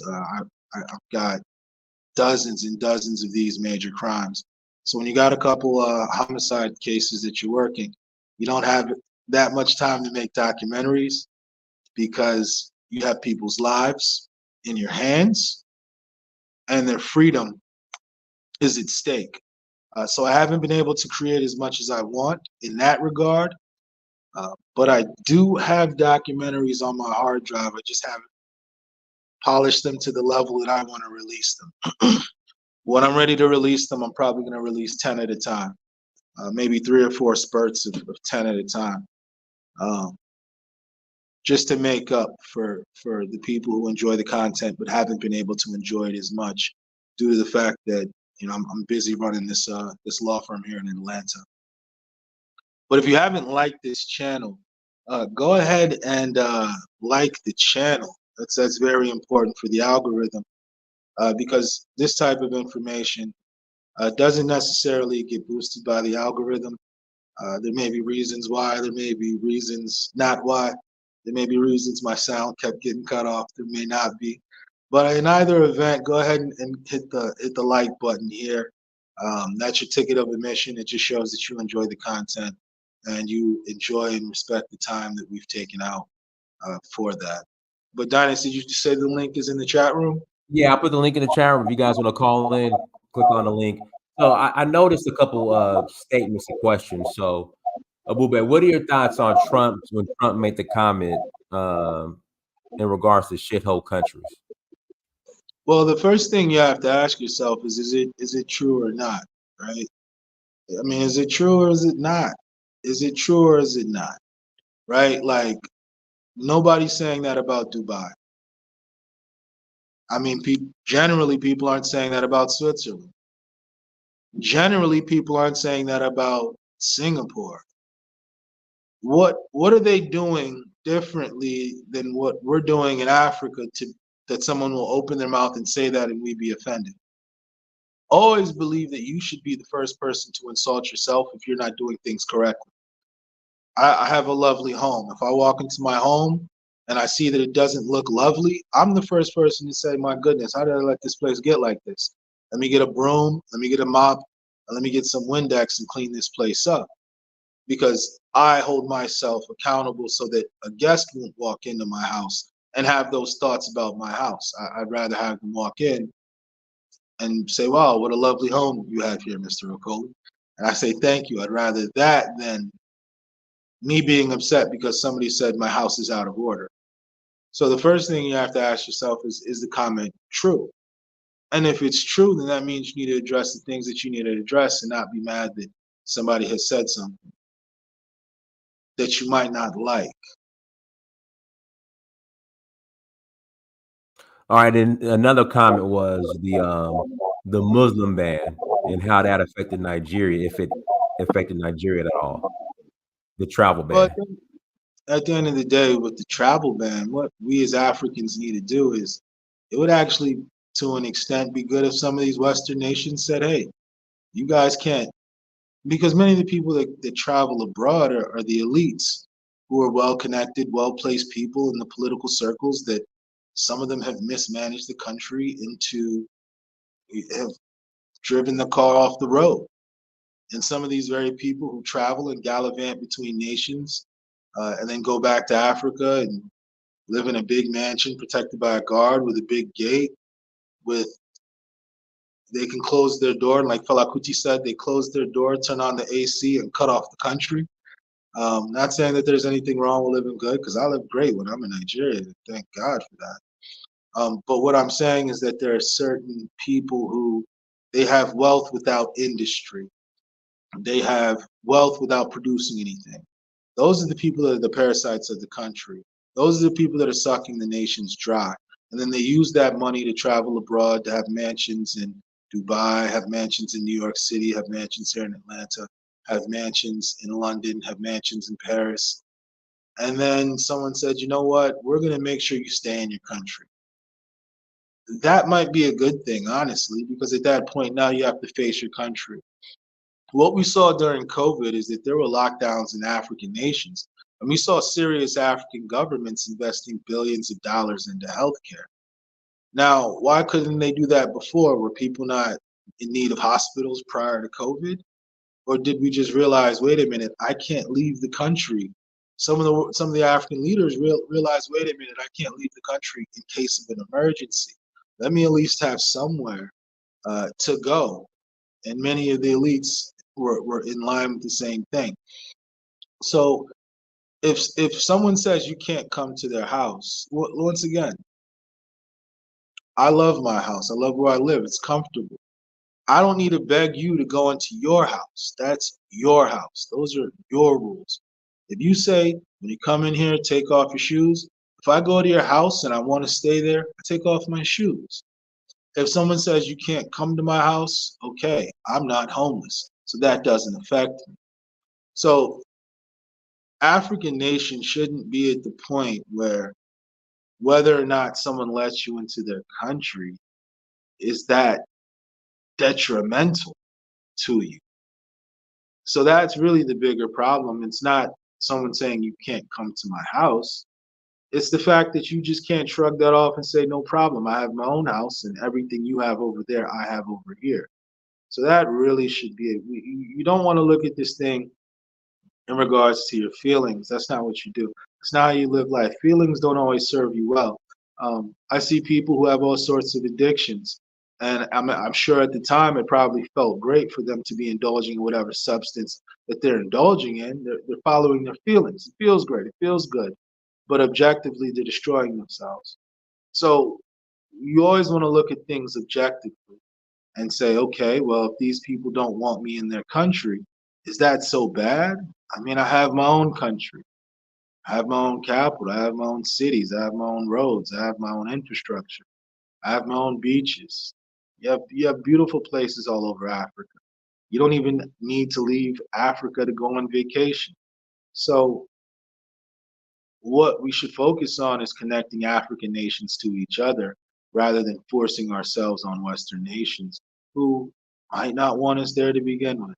Maybe you should build up your country and maybe you should make everything good so that everybody has a good life there, so that you're not running from the millions of people you've impoverished by looking out for yourself in the interests of nations who are sucking the life and progress and prosperity out of Africa.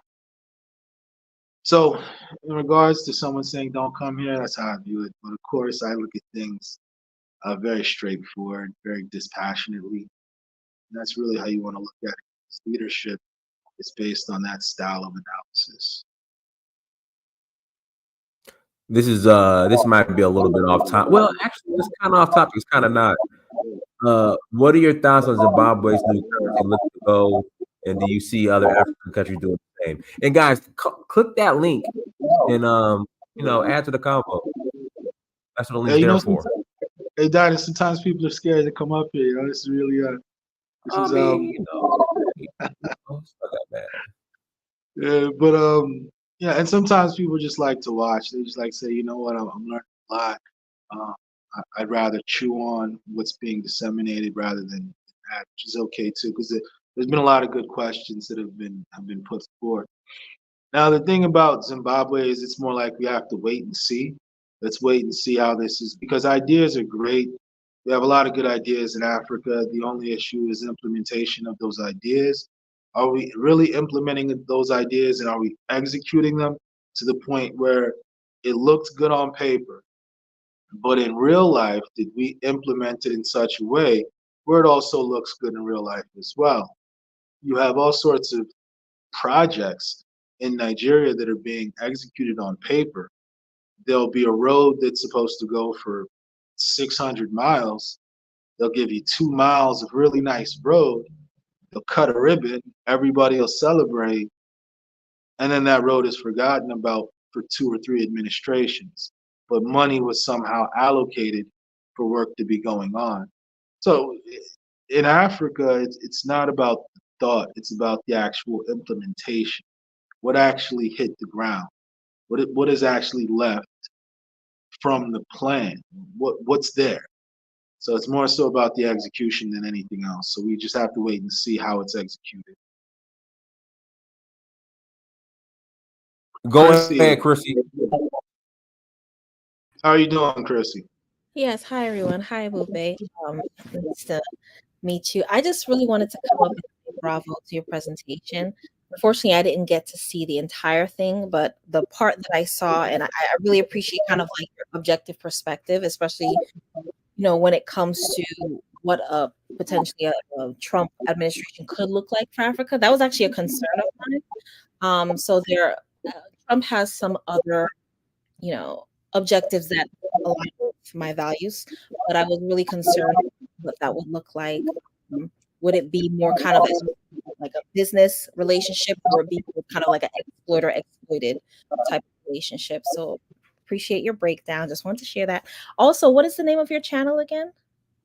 Up close and center. It's black Center. background, white letter. Up close and center. Yes, ma'am. All right, great, wonderful. Thank you. That's all. I'll put the hey Chris. Somebody said you're his shirt baby.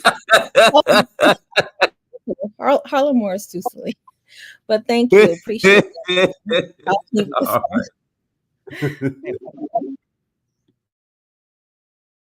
right. I'm gonna put the link in the chat room. Guys, call in. We'll take a couple more callers.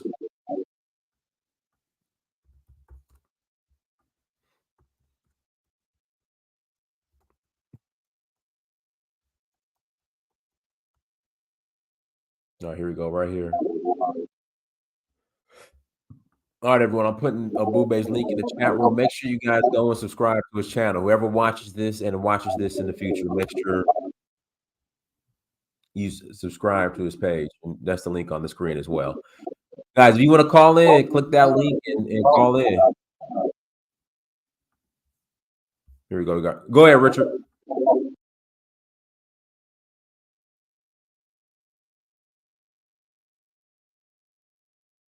Richard, go ahead, Richard. Can y'all hear me? Yes. Hey, how y'all doing? Doing well, brother. How's everything? All right. Yeah, I always enjoy when you come on Dinah's channel, Ebube. So I just got one question. I think I do agree with your analysis on the African continent with Trump. If he comes into office, which might really happen. But what I am curious your thoughts on how's that going to affect Black Americans?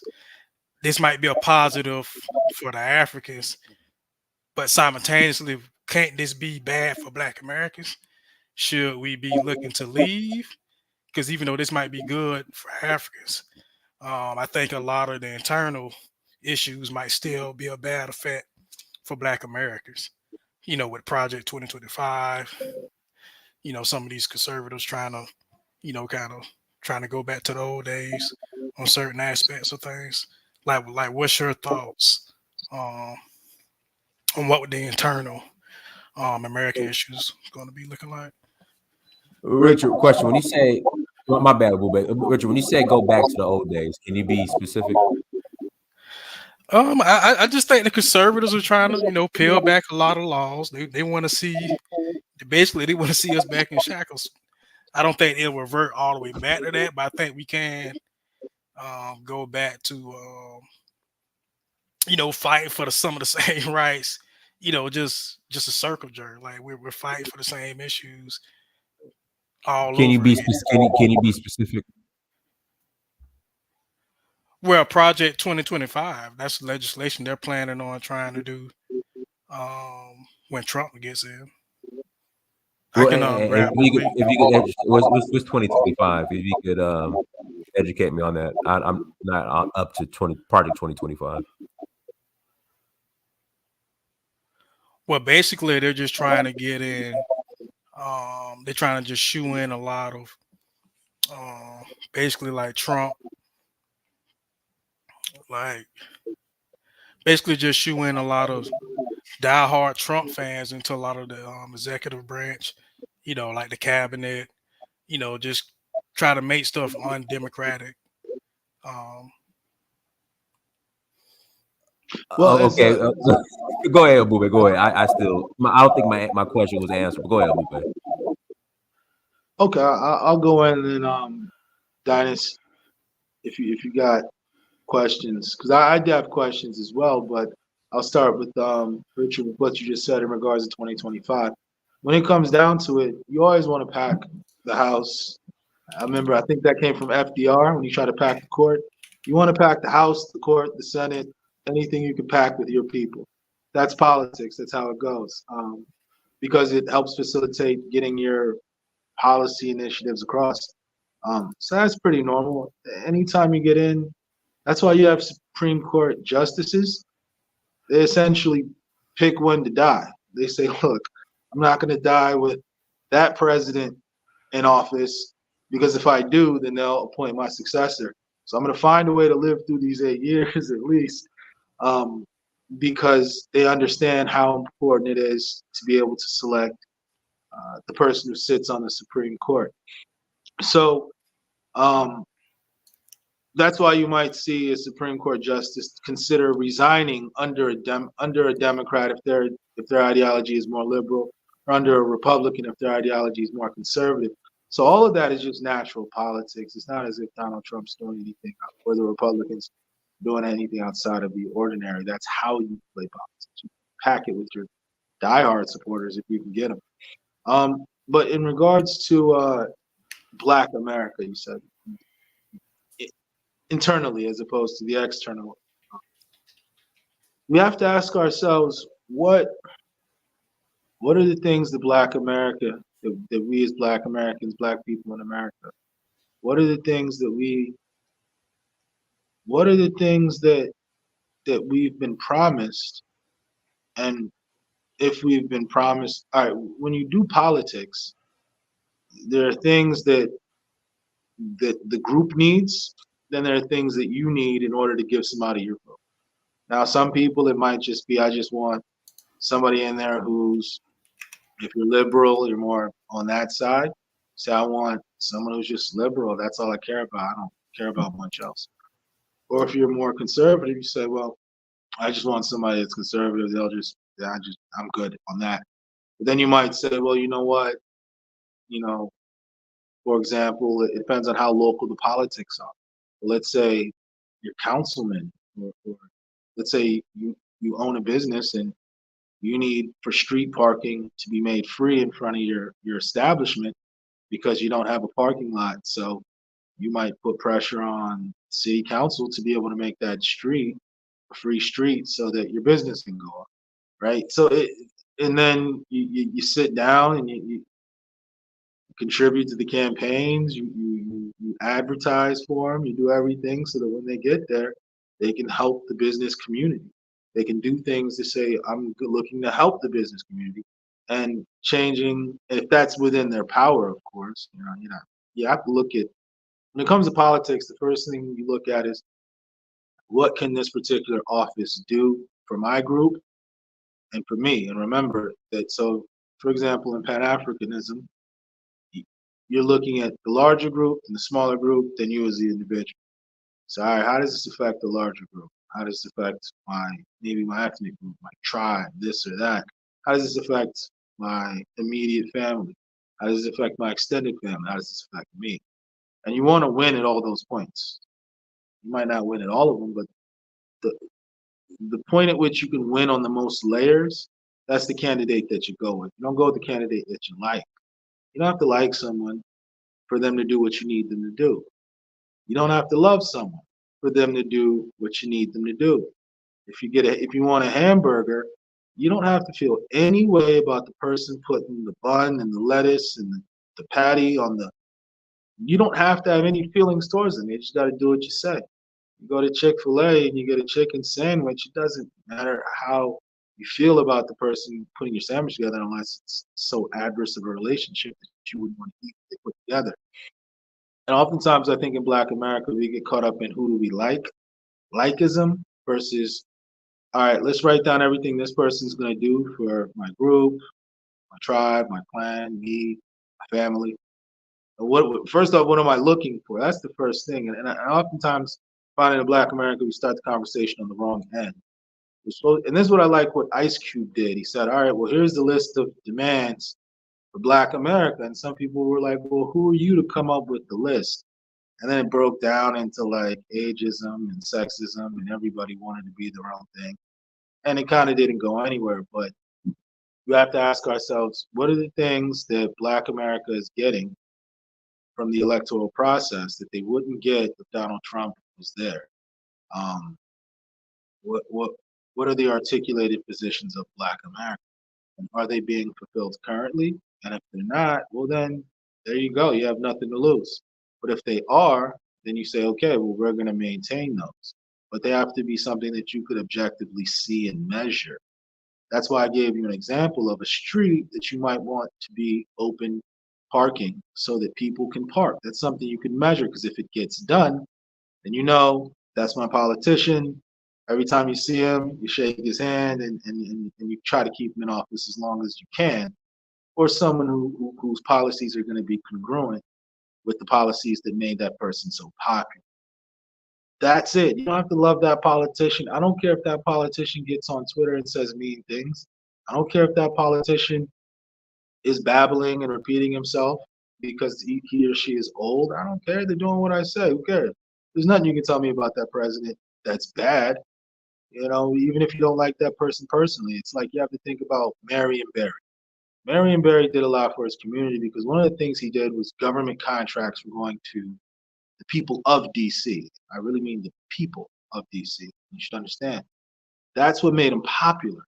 There was a time when government contracts would go to people who lived in Virginia and Maryland who didn't look like the demographics of the old DC, the Chocolate City.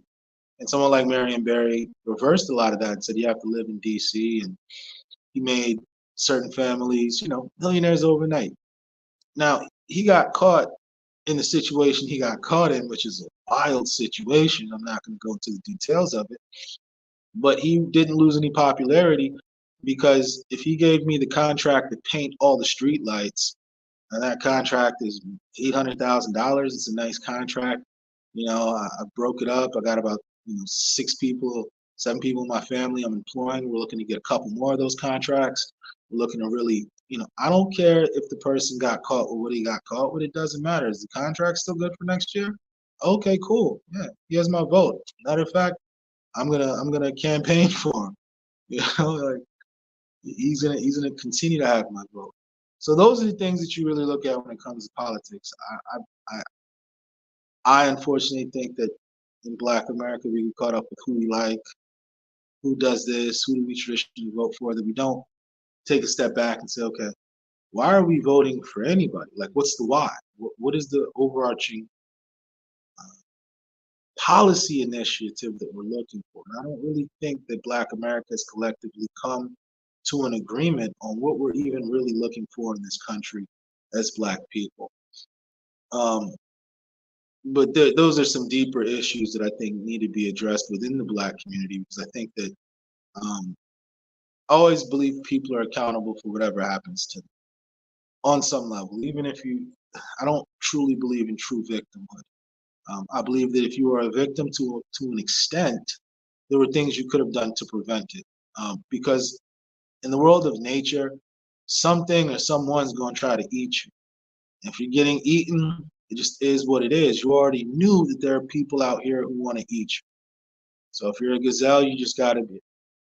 If you're a gazelle and you want to grow to old age, you just got to be smart, because if you're not, you won't. And we can feel sorry for the gazelle, but at the end of the day, it is what it is. The lion's got to eat, and it's gonna eat. So I always look at it that you have more accountability, because with accountability comes empowerment. And so we have to look at the Black community and say, well, how competitive are we against other communities in America? Because America has limitless opportunities. You can come to this country from another country and become a millionaire, and that's just the reality. You can come to America from another country and become a millionaire, which means that in one generation you can become a millionaire, and then your son will be worth multiples of that, and his son, and then his son, and then his son. And if everybody in the Black community was focused like that on making sure that the next generation is better than the current generation, I think that would fix a lot of Black America's problems first, because you have to rely on yourself first to fix your problems. And I was always more attracted to the message of do for self. Blame yourself first. If you're not where you need to be as a people, we need to come together and say, okay, here's our problems and here's how we're going to fix it. And everybody get on board with the fix. If you're not on board, we're moving you out. There's going to be a punishment for that. So I don't see anything being given to Black people, Black America particularly, specifically, under this current administration, that if it was taken away, would be an issue. So I don't really see there being any specific set asides for Black people that wouldn't be there under Donald Trump, because I don't see them being there currently.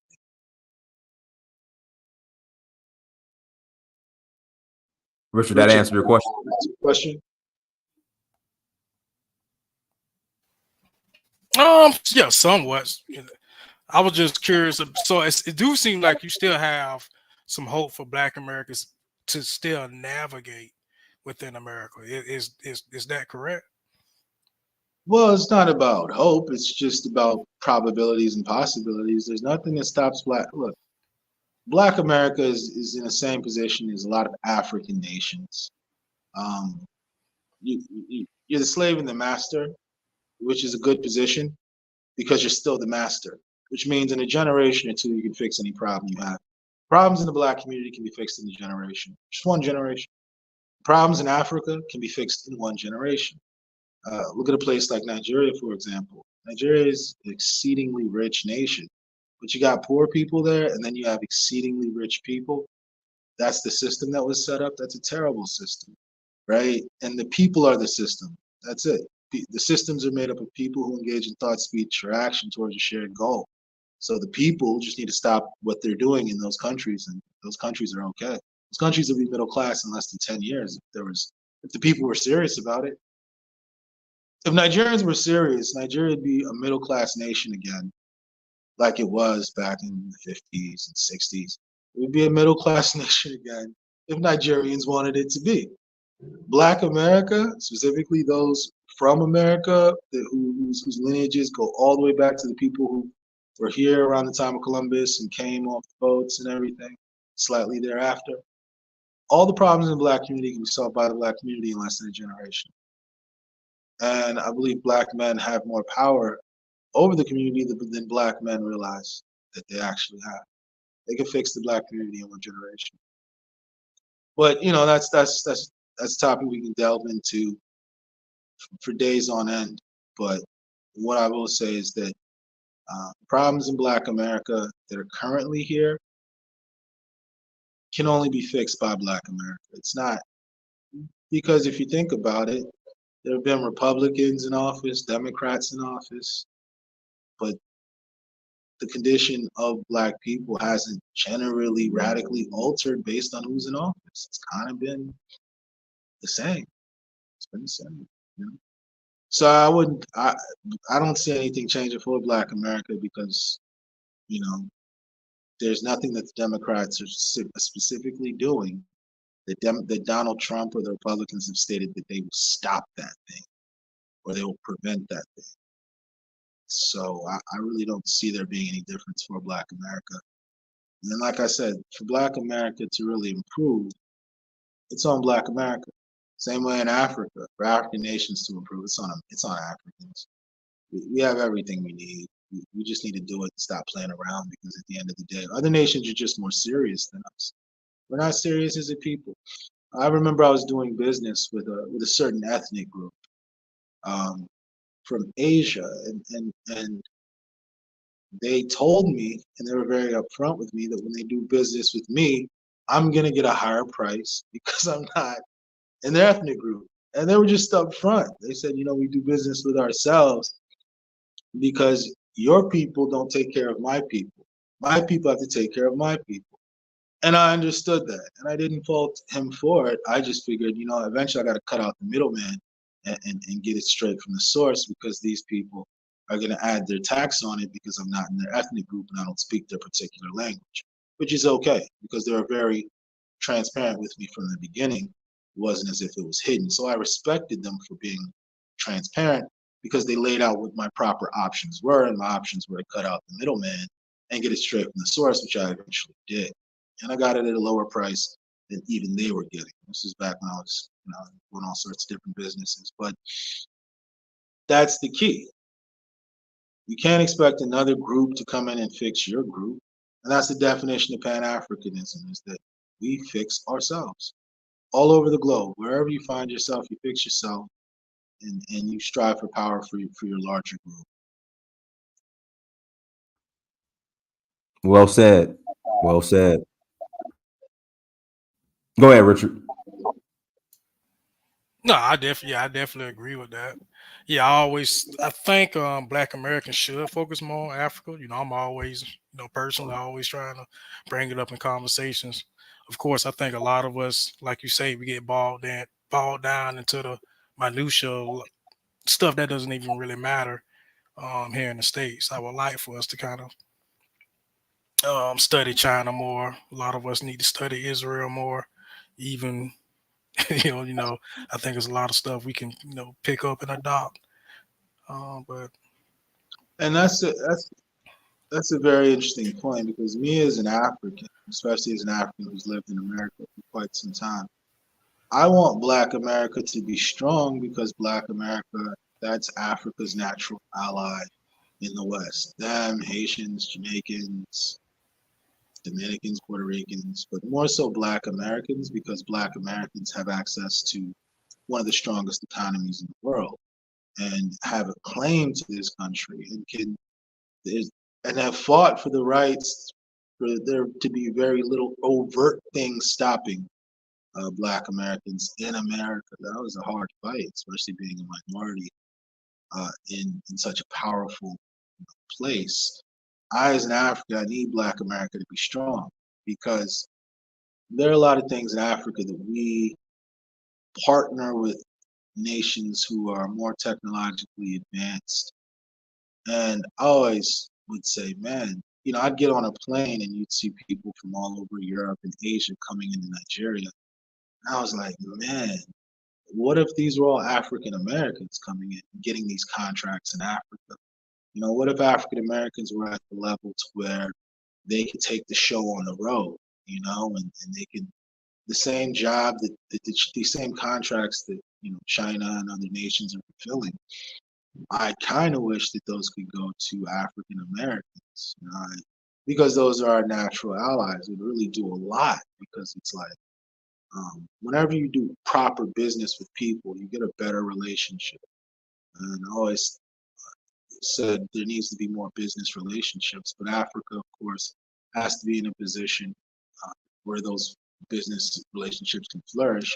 And Black America also has to be in a position where those business relationships can flourish. And I honestly would like to see both parties get to that point.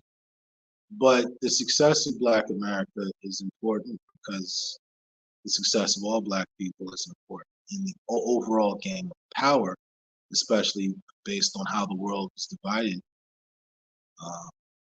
by certain phenotypical aspects of our appearances.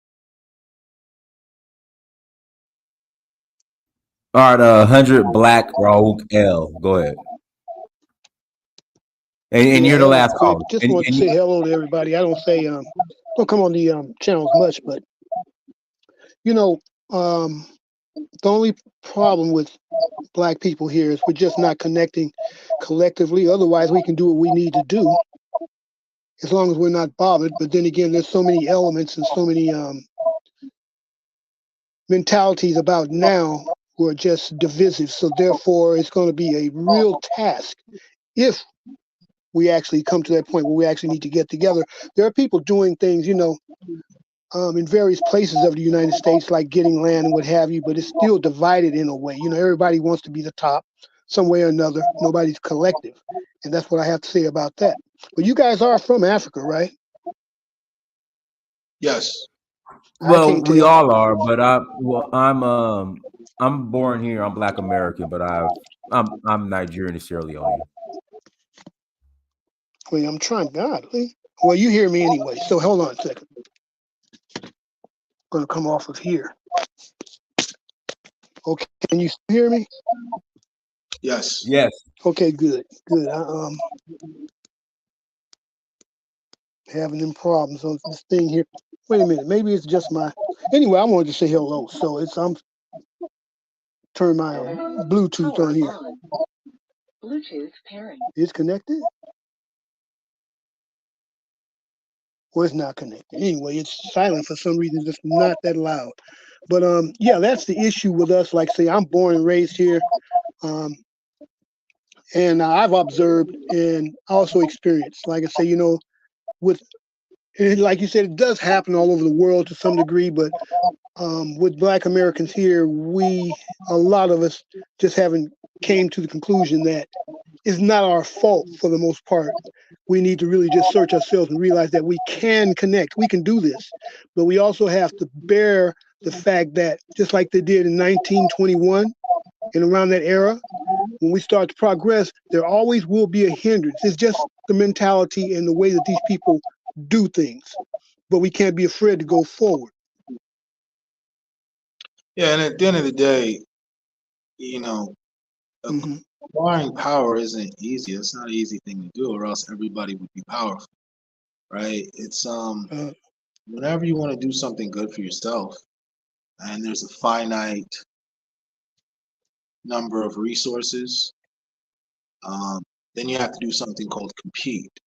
Whenever you compete, so for example, me and you aren't competing for air, right? You can breathe as much of it as you want, and it won't affect the quantity that I have. So there's no need for me to stop you from breathing.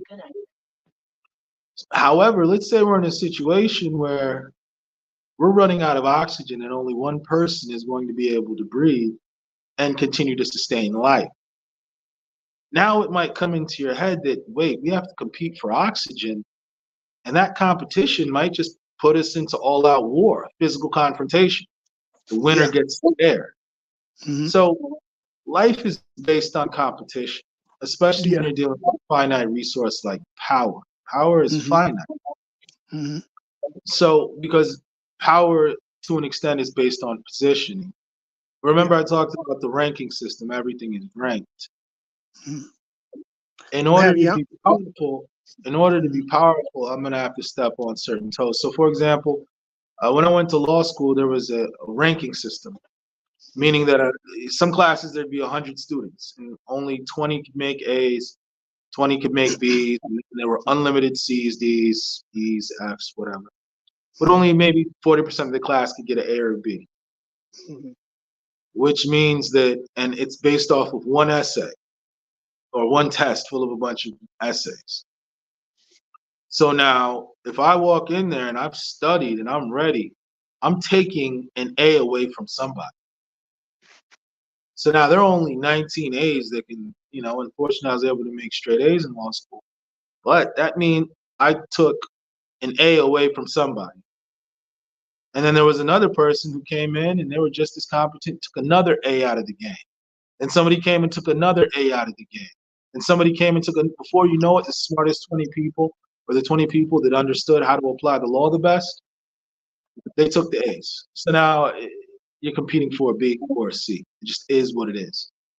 So what would happen is that certain people, they wouldn't want to study with other people, because if I know more than you, then why am I going to study with you and get you to the level that I'm at?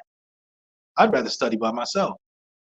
And I'd rather let you stay in the B to C range rather than coming around me, and I might get you up here and then somehow you might edge me out and I end up with a B. So law school is always very competitive in that sense, that people might not want to share notes in this class and nobody's willing to inform you. So I say all that to say that in Black America, it's similar. It's a competition. You can say, well, when we get ourselves together, people want to stop that. Okay, well, what you're saying is that on the quest for power, there are people who want to maintain their power. Okay, that's how it always is. It's never going to change. It's never just going to be easy path to power. My father always says power isn't given, it's taken, right? The same way with nobody gives you anything that's good. And if they do, they call it a gift and it's rare. Most people, if something good is coming to them, they take it for themselves, which is how it's supposed to be. If you want something good, go get it. Don't sit and wait for the next man to give it to you, because they might give it to you, but they probably won't. Got to take it. Yeah, because say for an example, well, I'm 60 plus, but the thing about it is, I've been blessed, and the things that I like to do can contribute to the community. And I'm on my Bluetooth. This is the best I can do at this point in time. But the things I would like to do as far as connecting with us, you can't have a few people able to do something. If I can interject, so the feedback is coming from Ebube. So Ebube, I muted you because the feedback's coming from you. So when you want to respond, you can just unmute yourself, or I'll unmute you. That's where it's coming from. Go ahead. Oh, okay. Yeah. So I mean, it's like being on YouTube. I really don't watch nationally syndicated news per se. I don't do that, but I usually get perspectives to round them off. Because I don't believe anything right away. I listen to it, and I process it, and then I just log it. But I see where there's a lot of channels, Black channels on YouTube. Let's get this going on here. Let's get this going on there. Let's get this going on over there. And we got this going on here. And you see what you see visually. It's impressive, but it's still, you have these various people getting this, and they've got this out here. But what I'm saying is like, okay, if I have these few abilities that can build, and you have these abilities that can build, and you have a few people that have the abilities that can build, and we're on it, then you have other people there, they still conflict. And see, my thing is, where do we get away from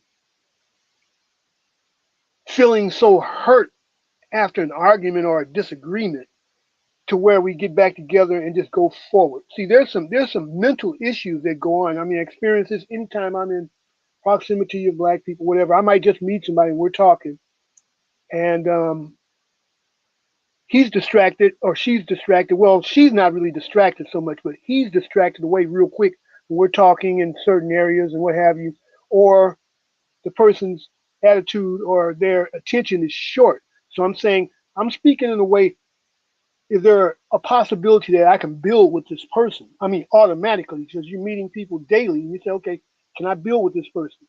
And you end up walking away saying, no, maybe this person's feeling the same way about me, but by me actually sensing my experiences with this person, I'm saying, this is not a person that I can actually deal with, because I'm doing something over here. This person could be doing something, but how do we put it together? Okay, if you got something and you want to go forward, we can put it together and we can do something. Say, for example, there's so many ways that we as Black people can, we can build a momentum to, we can create ways to build finances and wealth so easy. But then again, how do you do it if if somebody's gonna be worrying about how you're gonna pay rent next week and stuff like that? Look, if you're putting it in the pot, this is what it's for. It was for the future. It's not for now. It's for the future. We're not looking at the long scope. A lot of times we're looking at what we can do now. Nobody wants to sacrifice.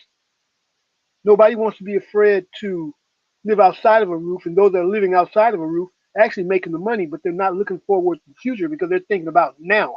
And if you look at now, nothing for sure is promised now. Nobody owns anything per se, if you understand where I'm coming, but we can build something to where it makes it a lot better for our future. I mean, that's just basic.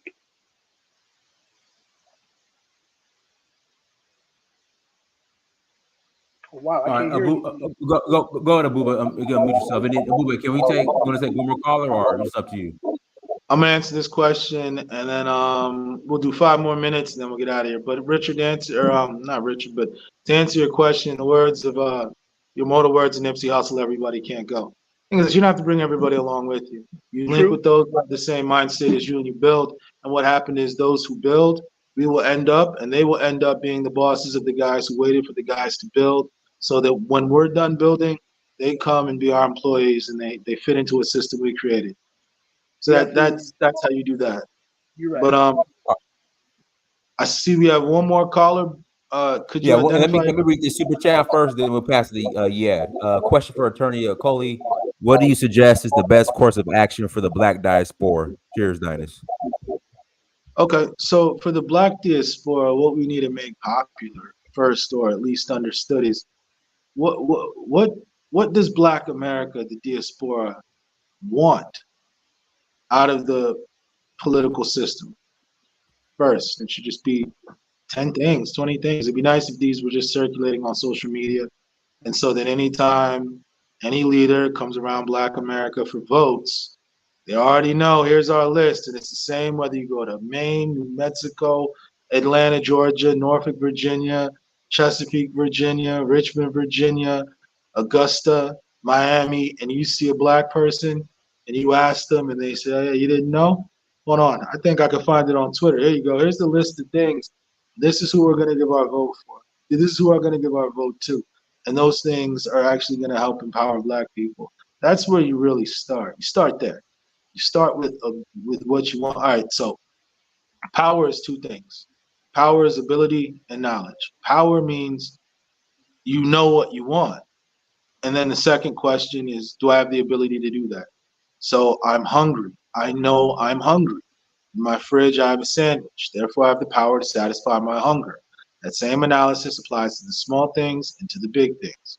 It's a framework. You can put anything in it. Power is knowledge and ability. Power is knowledge and ability. So now we're still stuck at the knowledge part in Black America because you get 10 Black people in a room and say, what do we as Black people need? And you'll get 10 different answers. That's not how it's supposed to be. So we got to get everybody kind of, or just a majority of the, really it only has to be about 7.5% of the people. I think according to the CIA, they say 15% of the population controls what 85% of the other population think and do. And you have to realize most people aren't leaders. Most people don't have the discipline to be a leader. Most people want the benefits of leadership, not the responsibilities or accountability. My goodness, some people cannot be accountable for anything. Try dating one of those people. But the thing is that we have to start with the basic steps of power, knowledge. When the Europeans decided, you know what, we were subjugated and we were at the bottom and we were the laughingstock of the world. Now what we're going to do is we're going to make sure that never happens. All right, that's what we know what we're going to do. Do we have the ability to do it? Yes, we do, if we all team up and come together as Europeans and face the world as a united pan-European front on issues that deal with our collective power. Now, behind closed doors, when we get back to Europe, sure, we can fight each other. Sure, we can argue. Sure, we can carry on with our secret feuds against each other. Sure, we can use other nations to fight against other nations indirectly. But when it comes to European power, we're all in the same accord. So I see that we do have one more person that's just entered in. We're running a little bit over. Yeah. Yeah, Last person. Oh yeah. yeah. Hi, Okoli Alpha. I'm Nigerian as well. My name is actually Edward. Um, I was always wondering about this. Because the last speaker asked about the super chat asked about what should be done by the diaspora. Currently, the African continent is reaching out to all of the descendants of of the African race. We have the African Continental Free Trade Agreement area. It's expanded to Caribbean countries. Practically, the continent currently has links to virtually every diaspora group except for adults, FBA, or African Americans, just to make it precise about our sisters and brothers who, through the Maafa, lost their lineage to the African continent. So I was thinking, like you said, trade, economics. Currently, right now would be the best time for African Americans to come as a collective into the African continent. Are you in a position where you can be able to do such network? Say you get the finance backing, be able to create a team, and we have a list of companies and including institutions where we're able to actually make them come as a group for like economic forums, and then subsequently they are able to get into the African market. Would that be a position you'll be able to create such a legal networking team that will be actually able to say, even go to like the foundational Black Caucus and make them aware of what's going on, and also create in the cities in the US where we can have the economic forums there as well, like in hotels, Black owned hotels, that type of a situation. Because every year we keep on wondering what is to be done. And like you said, I think it's time we start actually taking the steps. So I hope my question was a bit clear as in what would be required. Thank Yeah, you. it was very clear, and thank you for your question. That's actually a good question to kind of round things off with.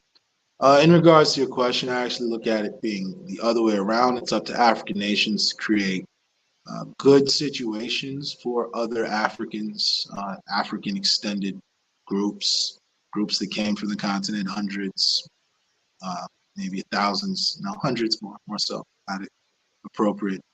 Hundreds of years ago, 10 years ago, it's up to African nations to create a conducive environment for that type of investment on a mass scale. Because once you have a competitive African nation where the rule of law is just, meaning that I, as a foreigner, can go there and still have all the rights and abilities that I would have anywhere else. That is the key. Africa, we got to fix our nations up. That's just the long and short of it. We need to get our acts together, and we need to fix our countries up to the point where they're viable alternatives for investment. Right now, we need a critical mass of African nations to fix themselves up to the point where they're just naturally attractive. You don't beg people to come and invest. People see what you got going on and they rush to invest, right? So you don't start with the investor and knock on their door every day and tell them about how great your product is and they need to invest in it because you cheapen yourself. It's like you've never seen a commercial for a Bentley. They don't need to have commercials for Bentleys. Why? Because they know what they're selling. They've created a quality product that creates its own demand. So with African nations, they need to take the approach of Rolls-Royce or Bentley and create quality products that people want to come to. Quality products where people look at and are rushing to invest. You don't go around with an inferior product begging for investors. That's terrible. You fix yourself up first, and everything else will fall in line. And so, Excuse me, can I say something? yes, What I'm trying to talk about is when we all work together collectively, right? Because at the end of the day, the Chinese by 2000, the Chinese got into the African market in the 21st century, and we can see all the projects they are doing. They practically came and said, "Hey, do you need this? Okay, we can now develop this as well." So it's a partnership thing. It's not like the African continent will be begging, or the uh, African Americans will sit down and wait for a conducive environment. It's kind of like creating the institutions together. There is something about that I think will fast track things. It's that type of approach I'm looking at, and not the one of one party waiting and another party trying to fix their house in order for the other party that's waiting to come in. Does this clarify what I was? I understand what you're saying. I just don't see it that way. I see one thing coming. I understand you're saying things can happen simultaneously. I don't see it happening that way, because what's being asked of one group is different than what's being asked of the other group. One group is asked when they can invest. The other group is asking, or the other group is tasked with creating a conducive environment for investment, which is a tougher task than merely investing. If you build a company and you need investors, that's a very different task than me deciding whether or not to invest. You've seen Shark Tank. It's very easy to decide where to put my money. I can call my bank manager and have funds transferred over, and we can get the paperwork straightened out. That's easy. You creating something that's worth investing, that's difficult. And I say that as somebody who's created multiple businesses that employed multiple people. It's not easy to create something, but if I ever decide that I want to expand and I need investors of some sort, it'll be very easy for them to decide that all the businesses I have going on are good bets for the future. But it wasn't easy for me to put myself in that position to where I'm a net employer and not somebody looking for a job. That's more difficult. You see what I mean? And that's what African nations are supposed to be doing. You're building a nation. Nation building is more difficult than merely coming in and investing time and contracting with an entity that's already rolling. So I understand what you're saying. I just don't agree with that approach of simultaneousness, because they're different. They're not the same thing. What one group is being asked to do is very different than the other thing that group is being asked to do. And nation building is much more difficult than merely investing. So what I was stating is that the Africans who have the heavy lifting, creating nations with good infrastructure, nations with 24/7 electricity. How about we start there? That's what we as Africans need to be focusing on, not telling people to come and invest and build a factory that they'll be running on a generator. God forbid. God forbid. You get your house straight before you tell somebody to come in it. And on that note, I think we'll be rounding up. We have taken quite a bit of everyone's time, and I do appreciate everyone's time. Yeah, I If you get hit, go ahead, brother. Yeah, I love you guys. Love you guys. Love you guys. Thank you. Hey, everyone, make sure you subscribe to Ebube's YouTube page, Up Close and Center. Thank you so much for joining. Until next time, family, Dynasty Mirror Search for Uhuru. Peace. Peace. Peace.